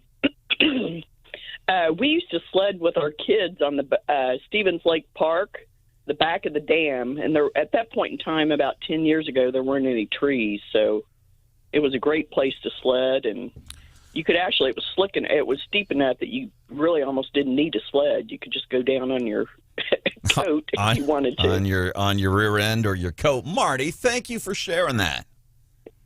Good morning. All right. Good morning. Good day to you, too. Have a great day. 874-93. Those are the big problems we're trying to solve today. Well, we gave up on trying to solve some of the other problems. I guess the Senate caucus went in yesterday in the Capitol. They've already said, hey, because of the snow, we're out. And I guess the plan was, I think, people expected a redistricting map to come out of that caucus yesterday, and they said, it doesn't really look like we're going to get it done this week anyway, so we're just going to kick that to next week. So a lot of stuff. We joke about the snow, but the snow really is impacting, state business and what's going on in the Capitol, and it is kind of putting pause on some of the things we were expecting to happen this week. And then if you have kids that are going to school and you're going to have to probably take off for a couple of days, how's that going to impact you? And my goodness, I have an important I can't miss meeting. How is it going to impact that? And then people out driving in this stuff. Tomorrow we'll have more on that coming up with Brian Hauswirth here at 8:03. Then the Columbia Police Officers Association is going to be joining us.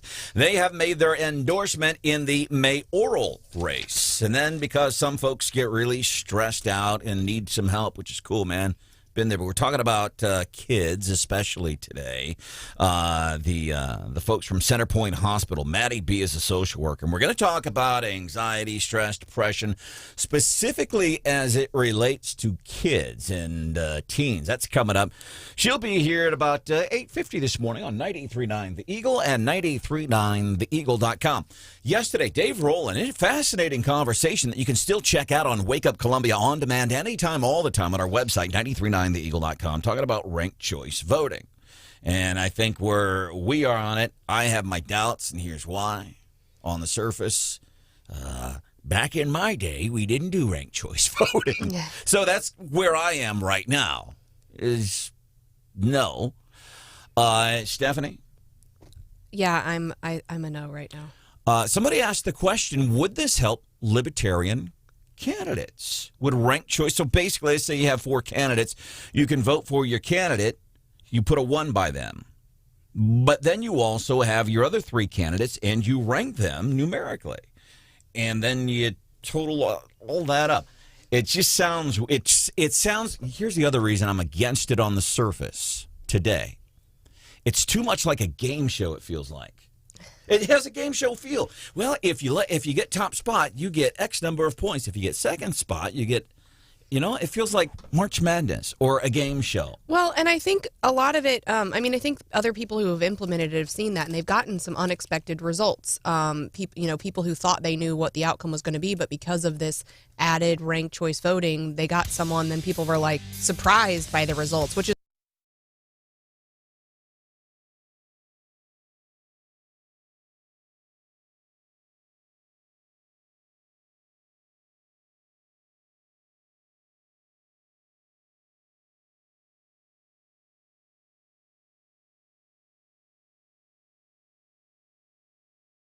Does it all. You could make that one call today. And here's the thing. You might be thinking, well, I don't need anything right now. And if I'm going to do, let's say, some landscaping, I'm going to wait till March when it starts. This is February, man. First day of February.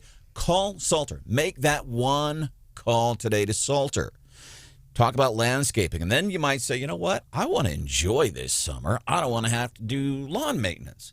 They can do that for you, too. Coming to your house every week, taking care of this. Just one less thing you have to deal with. And actually, really, if it comes to anything, if you own any kind of property, residential, commercial, maybe you rent some properties out and you want to make sure somebody's dealing with that for you, it's Salter Lawn Service. That's why we say Salter, one call does it all. They can handle all of those things for you. By the way, I don't know if I've mentioned this for a while, but they happen to do really good work. As a matter of fact, they've handled the landscaping, handled lawn maintenance here at the Zimmer Radio Group worldwide headquarters for a lot of years. So check them out. Salter, one call does it all.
Thanks for making Wake Up Columbia your favorite morning show. 93.9 The Eagle. You're correct. I was very judicious yesterday, very judicious. And you'll see the photo that I did take where Magic was kind enough, generous enough to ask me for a photograph. And in my left hand's the mask, and I took a photo. The rest of the time I wore it, as we all should. not when I had a glass of water or a thing, and I encourage everybody else to do so. And that's it. The hypocrisy of the progressives. We see this locally, like in the school board, for example, Columbia Public School District. Wear a mask, they work. And we see these people out in public. They don't believe that they work because they don't wear them. So they're lying. They want you to do it, but they don't believe it. Gavin Newsom, governor of California, Rams 49ers game the other day. Caught not wearing a mask. Well, I was very judicious. I took it off for the picture, and then I put it, and, when I had a sip of water. So I was very judicious, except when I wasn't being judicious. In other words, he knows the masks are not that effective, but he doesn't care. He wants you to wear it. And that's why I say locally, we see, for example, people from school districts, school board teachers forcing students to wear masks. But you see them out in public. Hell, they're even, just posting pictures on Facebook. They don't believe the mask work. If they believed it, they would be wearing them all the time. They would be the people you see driving around in their cars with nobody else in their cars with the masks on. That's what they would be doing if they really believed what they tell you. They don't believe their own stuff. Well, and now everyone at the Super Bowl apparently is getting this KN95 mask for free. They're giving these out, and then asking you to wear these, and they're saying, well, those masks are better than the cloth masks, but still, you don't have to wear the mask when you're eating or drinking. So if you're at the Super Bowl and you have a choice, do I hold a beer the whole game or do I wear the mask? Guess what people are going to be doing? I mean, the incentives here are so perverse. This is going to discourage mask wearing because people are just like, you know what, I'm not going to deal with this super KN95 mask. I'm just going to eat and drink the whole game. Are the KN95 masks special edition Super Bowl branded? Or can you get a Cincinnati Bengals one? I see a big profit window here. So here's what I say to people like Gavin Newsom and progressives on school boards. And I do appreciate when somebody like Paul says, Branden, maybe you're part of the problem. We talk about divisiveness, and you're calling these people jackasses. I thought the jackass was the sign of the Democrat Party, but here's what I'll say. Yeah, right. I'm not referring to political parties. This is not, why you got to make the mask political? It's not a political thing. It's a dumb versus smart thing. The dumb people are the jackasses. They're the idiots. Oh, you got to wear this. You got to do it. So it's not political. They're jackasses because they're stupid. That's what I'll say. Coming up, CPOA has made an endorsement for the Columbia mayor's race.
The whole house shook.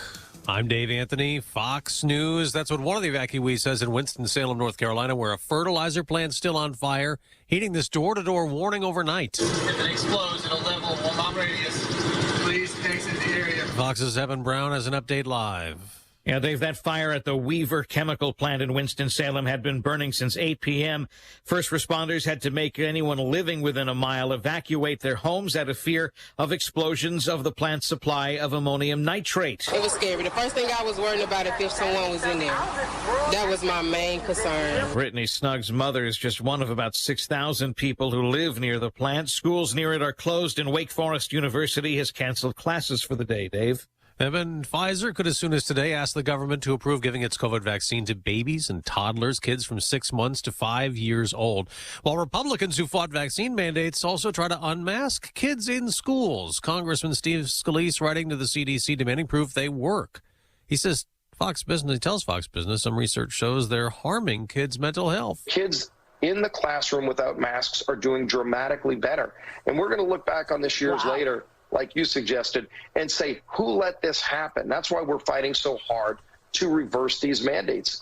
More U.S. military aid to Ukraine arrived last night amid concern that more than 100,000 Russian troops near the border may invade. Secretary of State Antony Blinken supposed to speak with his Russian counterpart Sergei Lavrov today.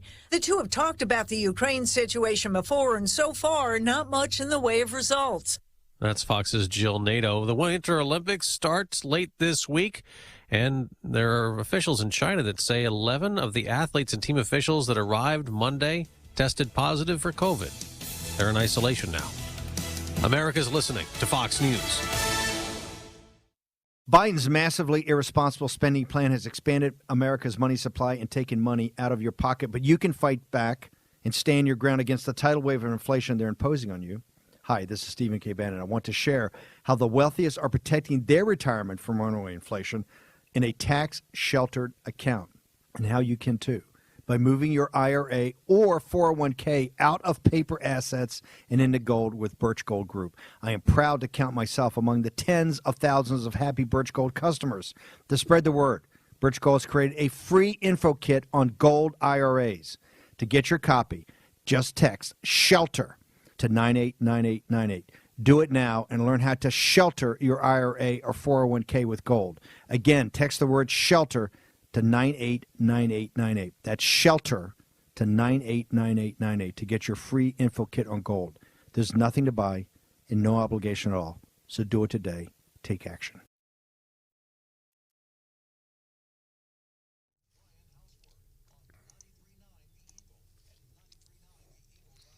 .93.9 The Eagle News Time with Robinson's Cleaners. Robinson saves you time. It is 8:03. We do have cloudy skies right now, and we're expecting a high today of around 51 degrees. We're certainly going to see that temperature plummet throughout the day today, so be prepared for that. And then we're expecting the ice, potentially a glaze of ice here in mid-Missouri, to come in about 9 o'clock tonight, maybe 9 to 10, and then the snow and all snow after that for about 48 hours. Good morning, everyone. Here are some of the stories we are working on for you at this hour. And let's begin with that winter storm warning. It will impact the entire 93.9 The Eagle listening area from this evening until Thursday night. This is all part of a major system that is going to impact towns like Denver. It's going to impact Detroit. It's going to impact a number of other communities as well. 90 million Americans will be impacted by this storm. Of course, most of our listeners as well. According to the Weather Channel, the National Weather Service has issued a winter storm warning for all of mid-Missouri.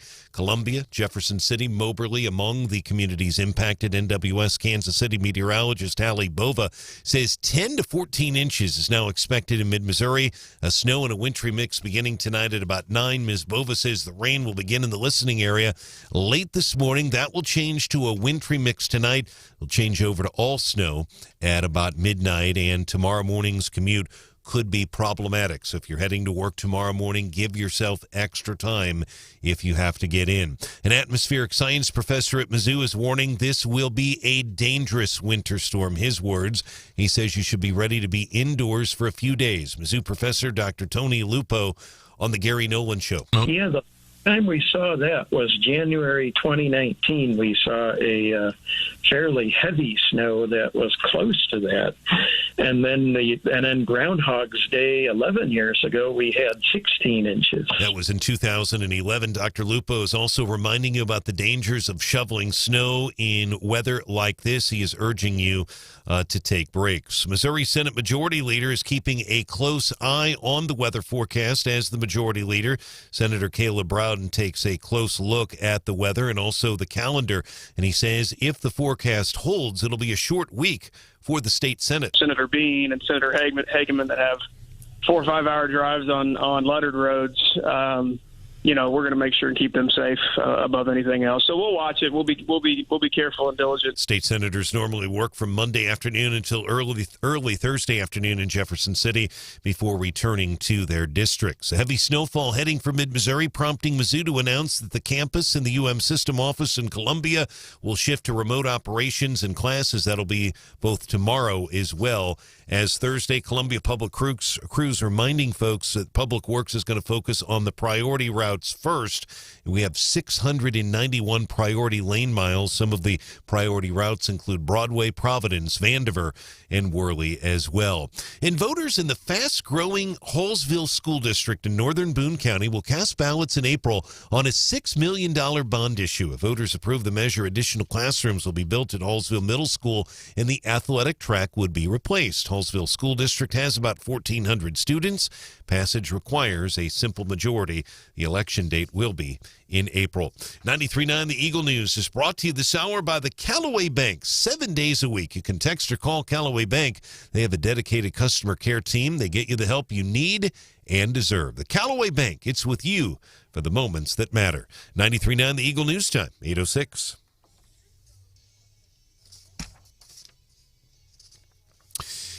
In sports, Mizzou men's hoops tomorrow night, scheduled to take place. Big game, the Florida Gators coming to town, and that game is scheduled as of right now to take place at 8 o'clock tomorrow evening at Mizzou Arena in Columbia. Speaking of Mizzou, softball team picked to finish 5th in the Southeastern Conference by the league's coaches.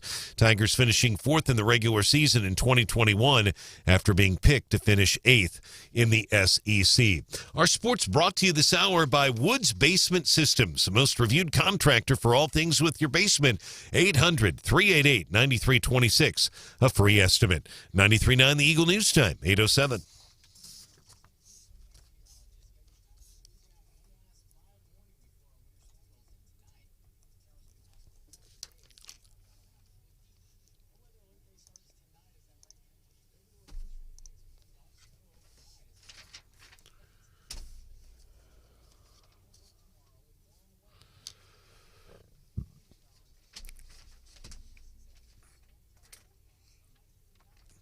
All right, Kevin, thanks so much. Right now, our temperature is at 45 degrees. And our traffic check is with MidmoHires.com. Local companies are looking for local people. MidmoHires.com to find a job or post your job opening today. Roads right now pretty quiet in mid-Missouri. Our sunrise this morning, 7:17. It will set at 5:28 p.m. And again, time frame, we'll keep you up to date on that. That's something we'll be in touch with the Weather Service every few hours. But right now, that rain should be here in mid-Missouri in a couple of hours, and we don't expect that to become frozen until about 8, 9 o'clock tonight. I'm Brian Hauswirth, 93.9 The Eagle.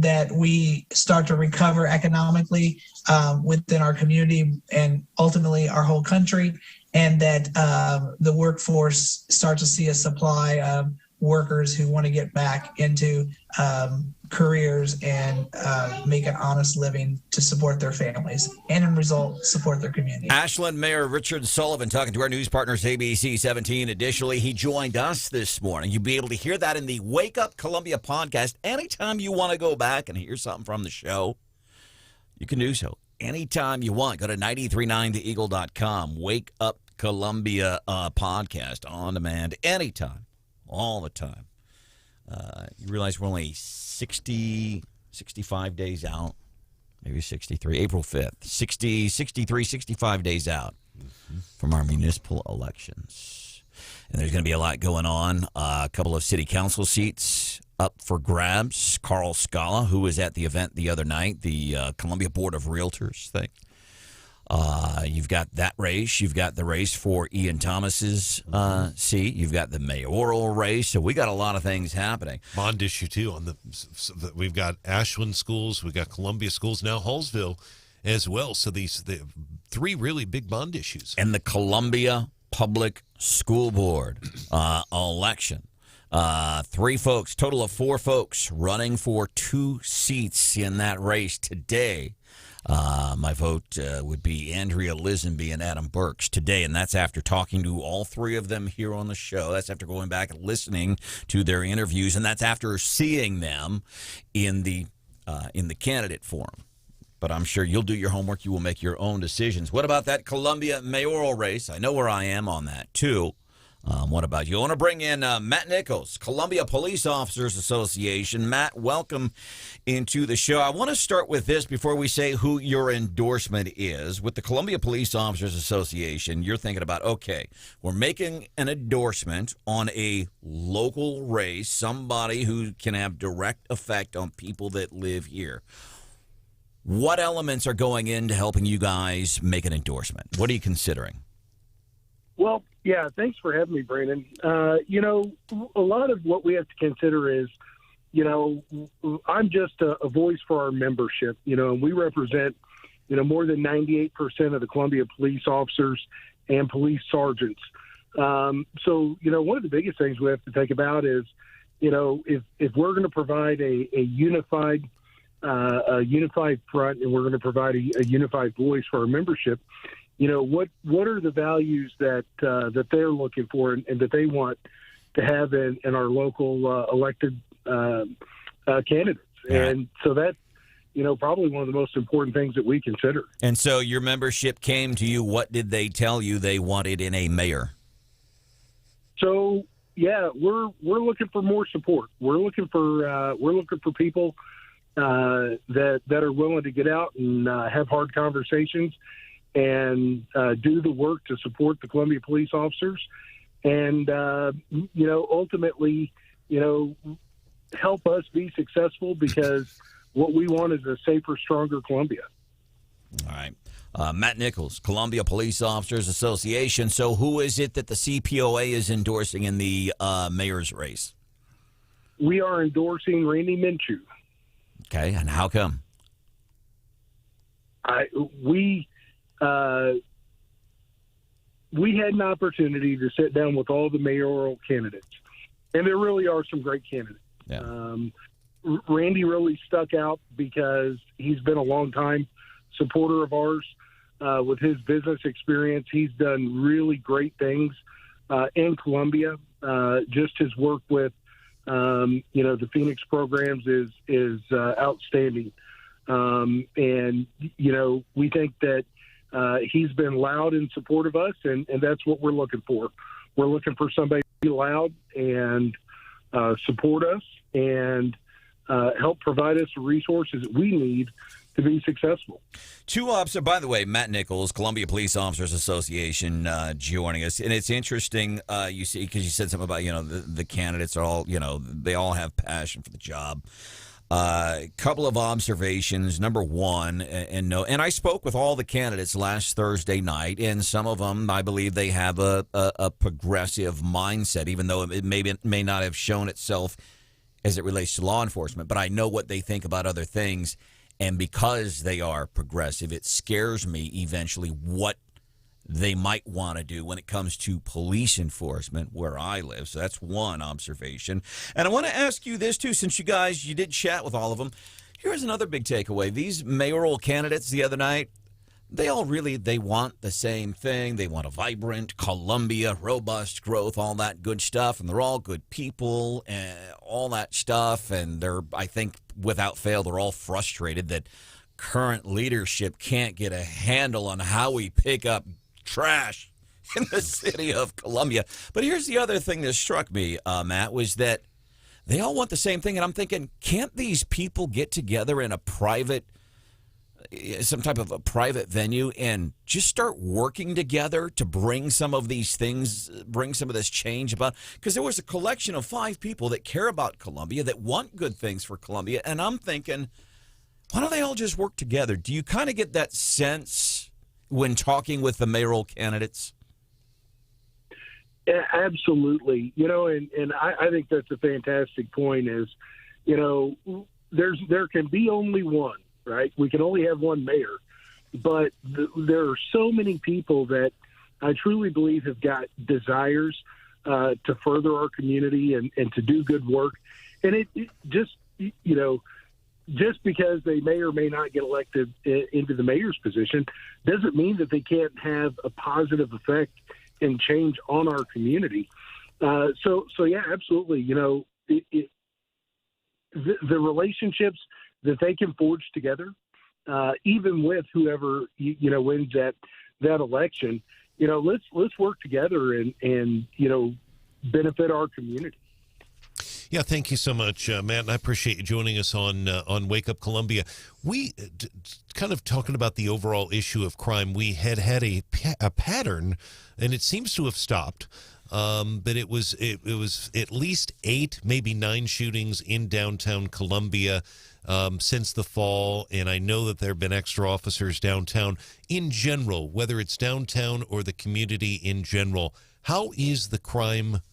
How's the crime rate? How's it going right now in terms of trying to stop that? Well, so that's kind of a loaded question. So I am not your statistician that can tell you about the crime statistics. What I can tell you is we are very short-staffed at CPD. We have a lot of openings. We have a lot of vacancies. We have a lot of people out with injuries, and we're losing more every day. I know that the perception is that crime is getting increasingly violent. I don't offhand have the stats to back that up, but what I can tell you is I'm in my 10th year in law enforcement, and it is progressively getting worse. People aren't afraid of the police anymore. A lot of these shootings that we have, it happens in front of cops, right? Like even in the downtown, like we had cops that were within 100 feet of people pulling out guns and shooting at each other. That's terrifying. If that is the mindset of the criminal, what's the mindset of the police, right? Yep. If they're not afraid to even hide it from us, or wait till we're gone, that's a terrifying thing. And I think in the places where they wanted to defund police, and we've seen this recently, they can't defund them, so now they're just trying to get rid of them by killing them. We've seen several officers recently killed in the line of duty, and that's just not acceptable. Matt Nichols, Columbia Police Officers Association. Thank you so much for joining us here on the show this morning. We appreciate you, and let everybody know who sports the black and blue and the brown and the green. Anybody in law enforcement here locally, let them know that we support them, okay? Yeah, absolutely. Thank you very much, Branden. Thank you, man. Here's somebody who I don't think is a big supporter of law enforcement. On Fox is Janine Pirro talking about soft on crime consequences. I mean, what does that even mean, right? So there's an alternate universe on some coverage. Yeah, alternate universe, population. Jen Psaki. And she laughs at it. National Fraternal Order of Police with a statement on that, saying the Fraternal Order of Police, America's largest police union, criticizing Psaki on Monday after the White House press secretary mocked Fox News' coverage of rising crime rates and questioned the validity of discussing soft on crime consequences. Soft on crime, what does that mean?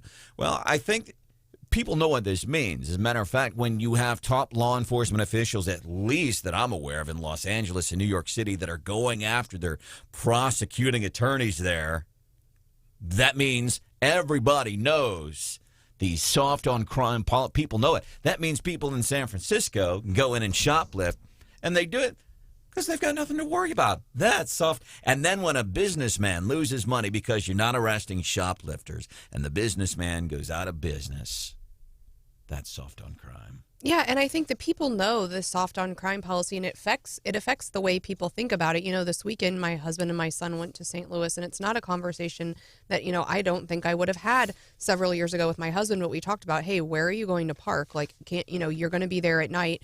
Is there a way for you to safely get from your car to the place and then back? And, that affects whether or not people are willing to visit, whether or not they're willing to spend their money in a city. And, it's not that. Well, I think it's there's increased crime because of the soft on crime policies, but B, even years ago there was crime, but I had confidence that we had enough officers and that we were being tough on crime, and that if people committed a crime, they would be held accountable. And here, I don't have that confidence, and I know that those police departments are incredibly understaffed for the exact reasons we've been talking about, because it's hard. We've heard from our local folks, it's hard to recruit officers because of the current public both from elected officials and from people about their positions on police. And it's a snowball effect, right? Yeah, people who was at BLM, Washington, D.C. after the cop who was just buried last week, funeral services for him after he died. BLM taking to Twitter, why do we call this guy a hero? He was just shot. Something to that effect. That's disgusting. Coming up, Morning Bell with Stephanie Bell. Business news with that little twist that only Stephanie Bell can give you. It seems like we've seen a plethora of these streaming platforms pop up, Disney, HBO Plus, all of that, but are they in trouble? Are they in trouble? Coming up, the Morning Bell with Stephanie Bell. We'll do that for you.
93.9 The Eagle. Watch the show on the Wake Up Columbia Facebook page.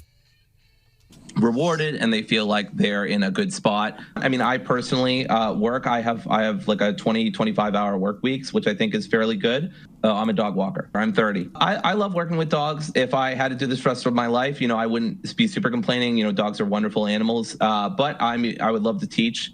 I would love to work with people and stuff like that. What would you teach, Dorian? Philosophy mostly. Just introduction to philosophy, critical thinking, reason, stuff like that. That's from Jesse Waters' new show. That is Doreen. That's a dude who thinks he's a chick, so he tells people to call him Doreen and thinks he's female. He's part of this Great Resignation. He's working from home, walking dogs, which is great. I don't fault the guy for that. You want to take time off and walk dogs, I think that's awesome. And if you can, listen, I think about it like this for me. I have everything that I need in life. And I even got a couple of things that I want. And if I'm going to walk dogs and pay the bills, I would do it in a heartbeat. But the scary part, he wants to go and teach philosophy.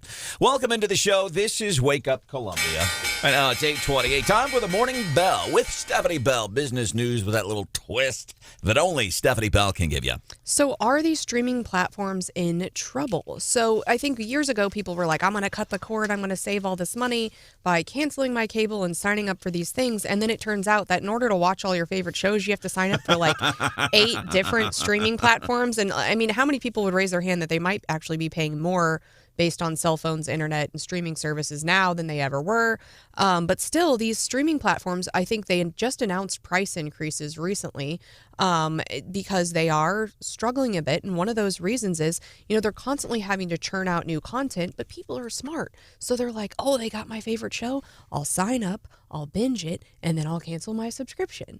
And so what's happening is these companies are having to brainstorm ways of figuring out how do we keep these people around. We can't let them just pay for 1 month, watch their favorite show, and then fall off the grid. So we've got to, and so then that's expensive because they have to continually put out more content, or find exclusive deals with certain content that people are going to want. And the data right now is showing that within about 6 months, most people drop the subscription. They sign up, they basically watch the stuff that there is to watch that they're interested in, and then they leave, and then they could go back. And if you remember, when you used to be with your cable company, you couldn't just turn it off and on. You're basically locked into these contracts. So streaming platforms are still working on how to figure this whole thing out. It used to be like marriage, man. Once you got into it, you were stuck.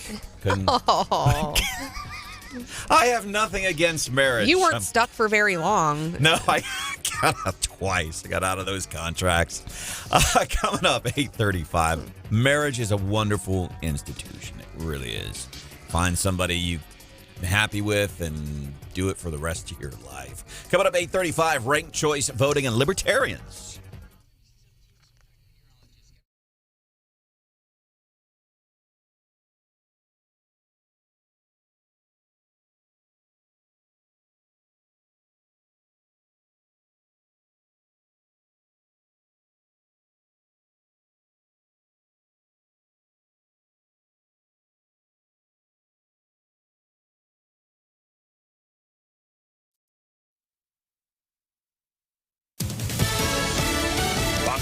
I'm Chris Foster. Parents of babies, toddlers, and preschoolers may have the option soon to vaccinate them for COVID-19. Pfizer says it will ask the FDA to okay its 2-dose COVID vaccine for kids under 5 years old on an emergency basis. Pfizer is continuing to research how well 3 doses work for kids, and if they waited for that study to be submitted, it could be late spring before federal regulators could give it the okay. By submitting the 2-dose data, the hope is that it could get emergency authorization by the end of this month. All Americans over the age of 5 are already eligible for shots. Fox's Tanya J. Powers. More bomb threats at historically black colleges and universities today. There were 6 yesterday, with some schools put on lockdown. Spelman College and Fort Valley State in Georgia were threatened this morning, along with Morgan State in Maryland. 8 HBCU campuses received threats last month as well, though they all turned out to be unfounded. Fox's Evan Brown.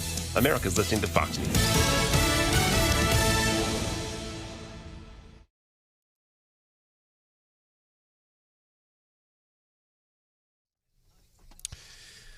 93.9 The Eagle News Time with Robinson's Cleaners. Robinson saves you time. It is 8:31. We do have cloudy skies right now in mid-Missouri. 49. Make it 50 degrees right now in Columbia. The humidity is at 70%. We're expecting a high today of around 51 degrees. And that wintry mix will start tonight with a low near 18. Snow coming at about midnight.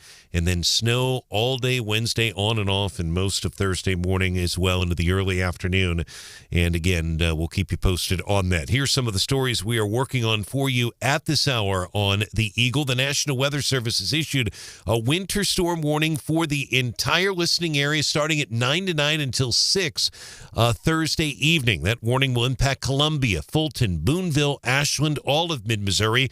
NWS Kansas City meteorologist Hallie Bova says we're expecting now about 10 to 14 inches across mid-Missouri. The snow and wintry mix expected to begin at about 9 o'clock tonight here in Columbia. The National Weather Service also says that Jefferson City could see some ice, some frozen precipitation. So keep that in mind. Here in Columbia, it's going to be all snow, and then southern Missouri is going to get all ice. The Boot Heel could have some major power outages. Senate Majority Leader Caleb Rowden of Columbia tells 93.9 the Eagles wake up Columbia. The snow could impact the Senate schedule this week. If we end up seeing that forecast holds, it's going to be a short week, but we want. It's early in the year. We got a lot of time to do most of the stuff that we've got to get done. The 34 state senators drive to Jefferson City from all corners of the state. They normally work from Monday afternoons until Thursday afternoon. Leader Rowden says that the safety of the state senators and both parties is his top priority. Columbia Public Works crews are going to be focusing on priority routes during the storm. Columbia Public Works crews are currently prepping snowplows and equipment ahead of the winter storm. Columbia Utilities will have additional crews on standby for the potential of downed power lines. They warn that heavy snow and strong winds on power lines could cause sporadic power outages. Columbia Public Works crews will focus first on priority routes, which are main routes. They include Broadway, Providence, Vandiver, and Worley. The city maintains 1,418 total lane miles and 691 priority lane miles. Don Luzader, 93.9 The Eagle. Don, thanks, and state troopers thanking motorists in mid-Missouri's Montauk County for slowing down and pulling over as troopers reconstructed last week's horrific deadly crash on Highway 50. That crash killing two young men from Montauk County, 21-year-old Dakota Pace and 23-year-old Christopher Seeger. They were from the California Tipton area. 93.9 The Eagle News brought to you this hour by Hemi Construction. Homes and lots in the southwest neighborhoods of Chapel Hill Meadows, Nursery Heights, Creeks Edge, Timber Brook. 93.9 The Eagle News time, 8:33.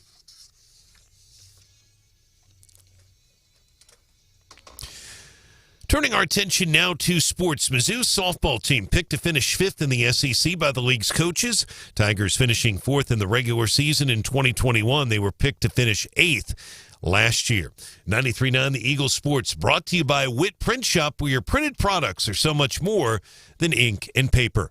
93.9 The Eagle News time, 8:34. And our traffic check is with MidmoHires.com. Local companies are looking for local people. MidmoHires.com. Find a job or post your job opening today. Roads are pretty quiet in mid-Missouri. They have been quiet today. We hope that continues. Be careful on the roads, especially if you do have to go out and about tonight or overnight or tomorrow. We'll keep you posted throughout the day. We'll update this forecast as well. It's going to be tweaked a little bit, but not a lot. This has been pretty steady now about the last 12 hours, so the timing's going to maybe change a little bit, but in the totals will be probably very similar to where we're at right now. More team coverage in less than 30 minutes and breaking news immediately. I'm Brian Hauswirth, 93.9 The Eagle.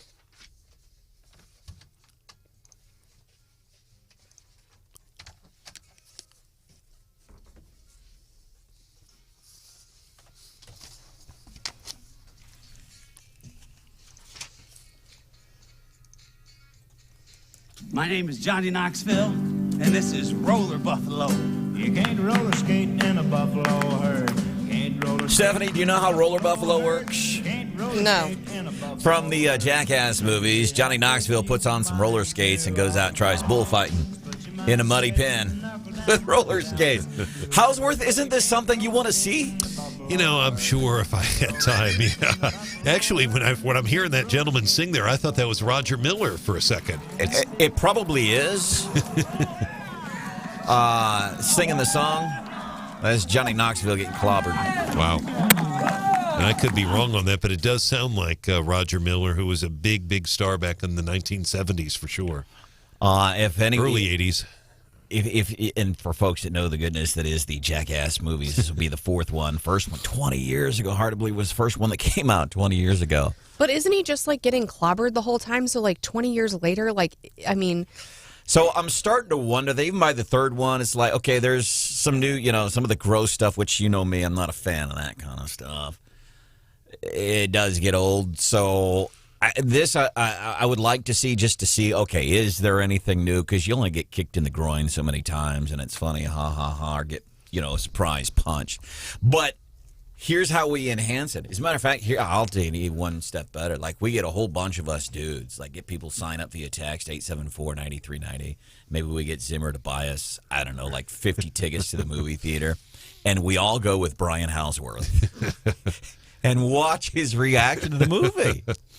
It might be interesting. Yeah. That would be fun. I don't think I've heard the movie. I don't know much about it other than and I didn't realize it was 20 years ago. So, welcome to the show. That is Brian Hauswirth. By the way, here I'm chiding him about going to see some movie where people get kicked in the groin for 2.5 hours, and he's working on some pretty serious stuff this morning. So, what we're being told is, hey, so tomorrow, it'll be snowing, and it might look okay, but then we're going to get some heavy snowfall throughout the day. We're kind of worried about rush hour coming home. Yeah, exactly. In Branden, this is what's so difficult, and I agree with you. We're not hyping it up. We're quoting the National Weather Service. If anything, the numbers have jumped up, and they've come a little bit down, then they go up, and they come a little bit down, but we're still talking 10 to 14 inches with Moberly potentially at 16 inches. I think the big concern that Emily Klaus, who a lot of our listeners will remember, she used to be a meteorologist on 17 and Channel 17. She works for the Weather Service in Kansas City,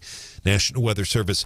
She's pointed out, and a couple of her colleagues, that tomorrow morning when people arrive for work, it probably won't be too bad. They'll probably be able to get into work, not too bad, and they may think it's a blown forecast, that there's a lull, everything's going to be fine. That is definitely not the case, and the bulk of this is going to start falling heavy, heavy stuff tomorrow, mid to late morning, and then throughout the afternoon and evening. So tomorrow morning, I'd still say, after what we happened last week, I'd still think tomorrow morning could be problematic. We'll just have to wait and see. I know Mizzou being remote will probably help, but we saw just with a half an inch or whatever it was of snow, the problems we had last week. But the bigger problem is going to be Wednesday afternoon if folks have to go to work on Thursday morning. Because if it's coming down that quickly, it's going to be hard to clear the roads with that kind of a pace. So we'll keep an eye on things here for you. And just to give you a heads up, we encourage you to keep listening, because tomorrow, as things start to get weird weather-wise, Wake Up Columbia, whoever it may be, we'll be keeping you updated with what's going on. I think it's still being worked on. I know I will be here, and I'll probably be part of that. I'll be here with news both days, maybe part of the show as well. But and again, the timing, it's been hard to report on this because the timing keeps changing. The timing keeps changing. The numbers keep changing as well. And we were going to have a big, big event tomorrow, Branden, with Dr. Choi and Governor Parson at NextGen about cancer. I haven't heard anything officially, but that's, I'm sure, going to get canceled or postponed to a later date. So right now, as we're talking here at 8:40 on Wake Up Columbia, Brian Hauswirth, there's Stephanie Bell. Hi, Steph. Good morning. Hi, Hannah. Hello. My name is Branden. Bunch of Kansas City Chiefs skiers headed to third world countries all across the world. Let's say 2022 AFC champs. That bums me out. Welcome into the show. Glad you could be here today. I want to go back to 2003. George W. was sitting in office. We were, at that point, a year and a half removed from 9/11, still really reeling, you remember, as a country. Yep. Still like, man, just kind of shell-shocked, and what is life like now? And meanwhile, in the midst of all of that, while we try to get back to whatever getting back to normal was for that point in time in 2003, a vacancy comes open on the Supreme Court of the United States, and then President George W. Bush, nominated a Janice Rogers Brown. She was from an appellate court, and by all conventional wisdom, I think even to somebody who had just a casual interest in politics would know this Janice Rogers Brown is absolutely qualified to be on the Supreme Court. And surprisingly, the Democrats basically voted no almost twice through filibuster laws rules have been changed, but basically said no. Which you think, well, how come? Why would Democrats say no to a chick? Janice Rogers Brown, very educated, very intelligent, a jurist with a lot of foresight and a lot of common sense. People talk about jurists, judges, and justices and how intelligent they have to be. You know what's intelligent? Common sense. So why did the Democrats vote against Janice Rogers Brown? Was it because she was appointed by a Republican president in George W. It certainly, you would think, just because if we're going to play the woke thing like progressives do, just because she was a woman, she should have been confirmed. Let me get to the answer, but first I want to talk to Chris, 874-9390. What's up, Chris? You know, what you're talking about here is something that has been going on a long time. A lot of people don't notice. Yeah. But you have nominees like this. It's because, she would be the wrong kind of a black woman, if you get the point, for the Democrats. And they have all these groups. The NAACP should have supported her. She's a black person. The women's groups should have supported her. She's a woman. But none of them support them because they're not really groups about black people and women. Mm-hmm. They're groups about Democrat politics. And thought, and progressive thought. Right. They are all thought groups hiding under the guise of, we're about black people, we're about women's rights, we're about this, we're about that. So you'll notice over and over, none of these groups ever support a conservative person, no matter what they look like or how smart they are. Chris, thank you very much for the phone call. So as Chris just said, this Janice Rogers Brown, who was appointed, not confirmed, by President George W. Bush in 2003, Democrats said no. She was a black woman. Well, why did they vote no? Here's why. Because I don't know if I could say it's a fact, but I would guess if you were to talk to the Democrats that were in D.C. in that day, they would say, because it's the wrong, as Chris said, the wrong kind of black female. So we're lying. Again, we go back to how much they lie. For example, Gavin Newsom busted again. Championship game the other day. Governor of California, who wants everybody to wear a mask, just like we see here within the Columbia Public School District. They want you to wear a mask. But you see them out in public all the time. Hell, they're even posting social media. They're not wearing masks. And here's why. Well, Branden, they don't have to wear masks in some places, I know, but here's the point. The point is, they don't believe that they work as well as they do. They don't believe they work as well as they do. If they really believed the BS they were spouting to you and your kids, they'd wear them all the time, wouldn't they? If they really thought they worked. So they are lying to you, just like the Democrats right now in D.C. are lying to you. Yes, we want a black female. Well, you could have confirmed one in 2003. So it's not about a black female. As Chris was saying, we want a progressive mindset. We want somebody that is light on crime and will hand money out to every single social program there is, because it's up to the government for you to have a better life. And I will say she was nominated to the D.C. circuit. And so the Court of Appeals for the District Court of Columbia, not the Supreme Court. And it was there. But had she been initially confirmed in 2003, it would have set her up to potentially be the first black woman on the Supreme Court. And it was initially Democrats who have stood in her way.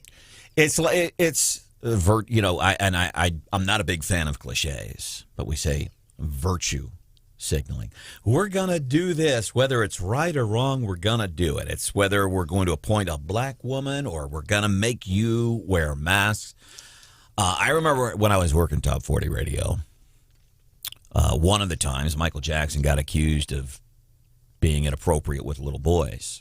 And the program director at our radio station at the time said, you know what, we're not going to play Michael Jackson. We need to go out and announce, we're not playing any Michael Jackson records. We're not playing any Michael Jackson records. And I said, well, how about this?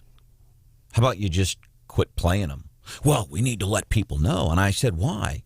Why do you want people to know by announcing we're not playing any Michael Jackson records? He says, I kid you not. He says, because I want people to know how righteous we are. I want people to know.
Hey, it's Coach Gary Pinkel. I like to listen to Branden Rathert on Wake Up Columbia 93.9 The Eagle.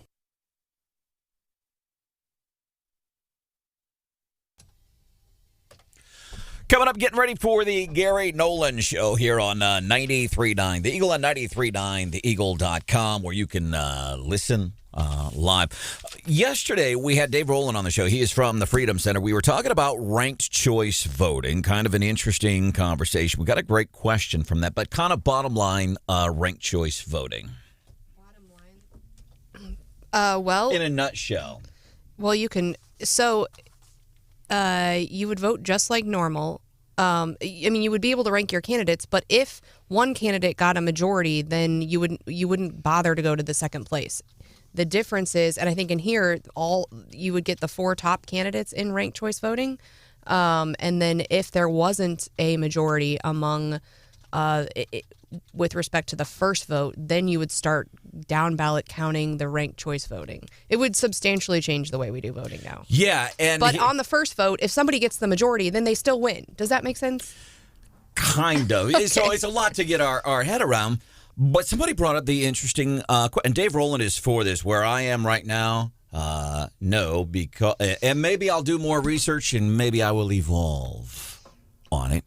But right now, no, because number one, it is kind of, all right, I gotta simmer in this a little. I gotta sit in this hot tub a little bit longer before I thoroughly understand what is happening here. And the other thing is, I'm an old white guy. And I'm not a big fan of, well, this is the way we've always done it, so it's the way we'll continue to do it. But I'll always be honest with you. There is some of that. I do have some of that. This is the way we've done it. We've done voting this way. Why ranked choice? So there is some of that.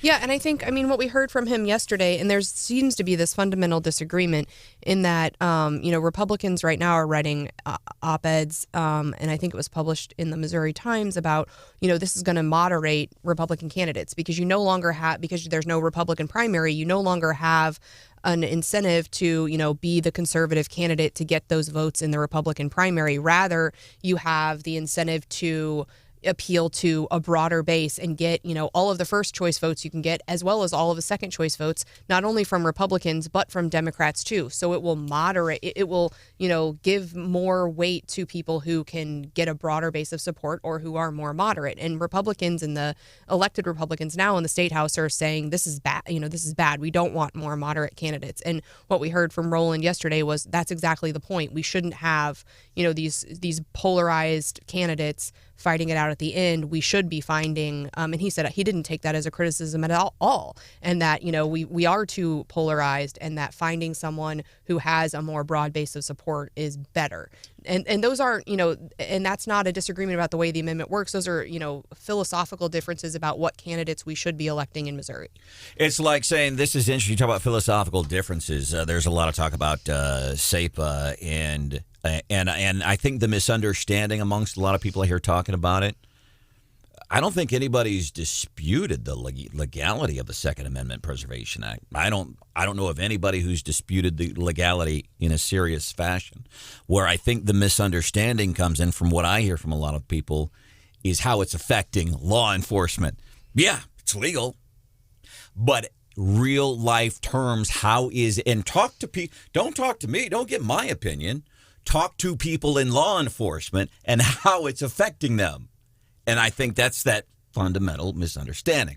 And I don't misunderstand ranked choice voting. I don't understand at this It's point. a lot to get your head around right now. And again, I think we'll be hearing a lot more about it and hearing different people's perspectives. But, I think even what we know is even in the states where, New York just used it in its mayoral race, even in the states where they're kind of piloting ranked choice voting, they're still kind of trying to figure out how it will shake out and how it affects the elections, because, all of the polling and everything we know about polling models is based pretty much on the traditional way of voting. And so, people have predictions, but, ultimately how it all, people hope, in a sense, I think it would eliminate things like happening like Todd Aiken, right? There are certain that where, people couldn't manipulate and use their strategy to get a candidate. The Democrats couldn't use the primary to get a candidate that's, unlikable, right? But would that be the ultimate outcome? It's hard to say. And so the question this morning was, what do you think that would do for libertarian candidates? So with my understanding of it, I think it could actually, I don't know that it would still ever lead a libertarian candidate to a win, but might at least increase their showing in polls. Because I think there's a lot of people, and I'm speaking from experience, passionate about some libertarian candidates. Yes, love everything that you are for, but Yeah, I mean, I think a lot of people who have more libertarian views are worried about, spoiling the vote. Sometimes libertarians are kind of seen as spoiling it, taking away votes from, maybe the conservative side and ultimately electing someone, unintentionally. And so if you're only allowed to cast one vote, that's in your mind. Do I want to waste my vote by voting for someone who's not going to get elected and potentially allow someone else to be elevated by wasting a vote? And so if you were allowed to vote for 1, 2, 3, 4, Exactly. then the idea is, I can vote for the Republican as number 1 and still give, or I could vote for the Libertarian as 1 and put Republican as number 2. So, but again, I think you're right in that, ultimately, is it going to make a difference in the end of who's elected? I don't see it, and I don't think it's borne out in other states that have adopted ranked choice voting, seeing more libertarians elected. And maybe the long-term thing is people start to say, oh, this libertarian had they didn't win, but they had a decent showing. Maybe it's kind of the long-term thing. They have better showings, and that's where we are today. Tomorrow, don't know. We know that Stephanie and I will not be here tomorrow, but obviously we'll have you covered with this potentially 2-day snowfall coming in. We'll keep you updated. Everything you need to know here on 93.9 The Eagle. Carrie Nolan Show is next. See ya. Bye.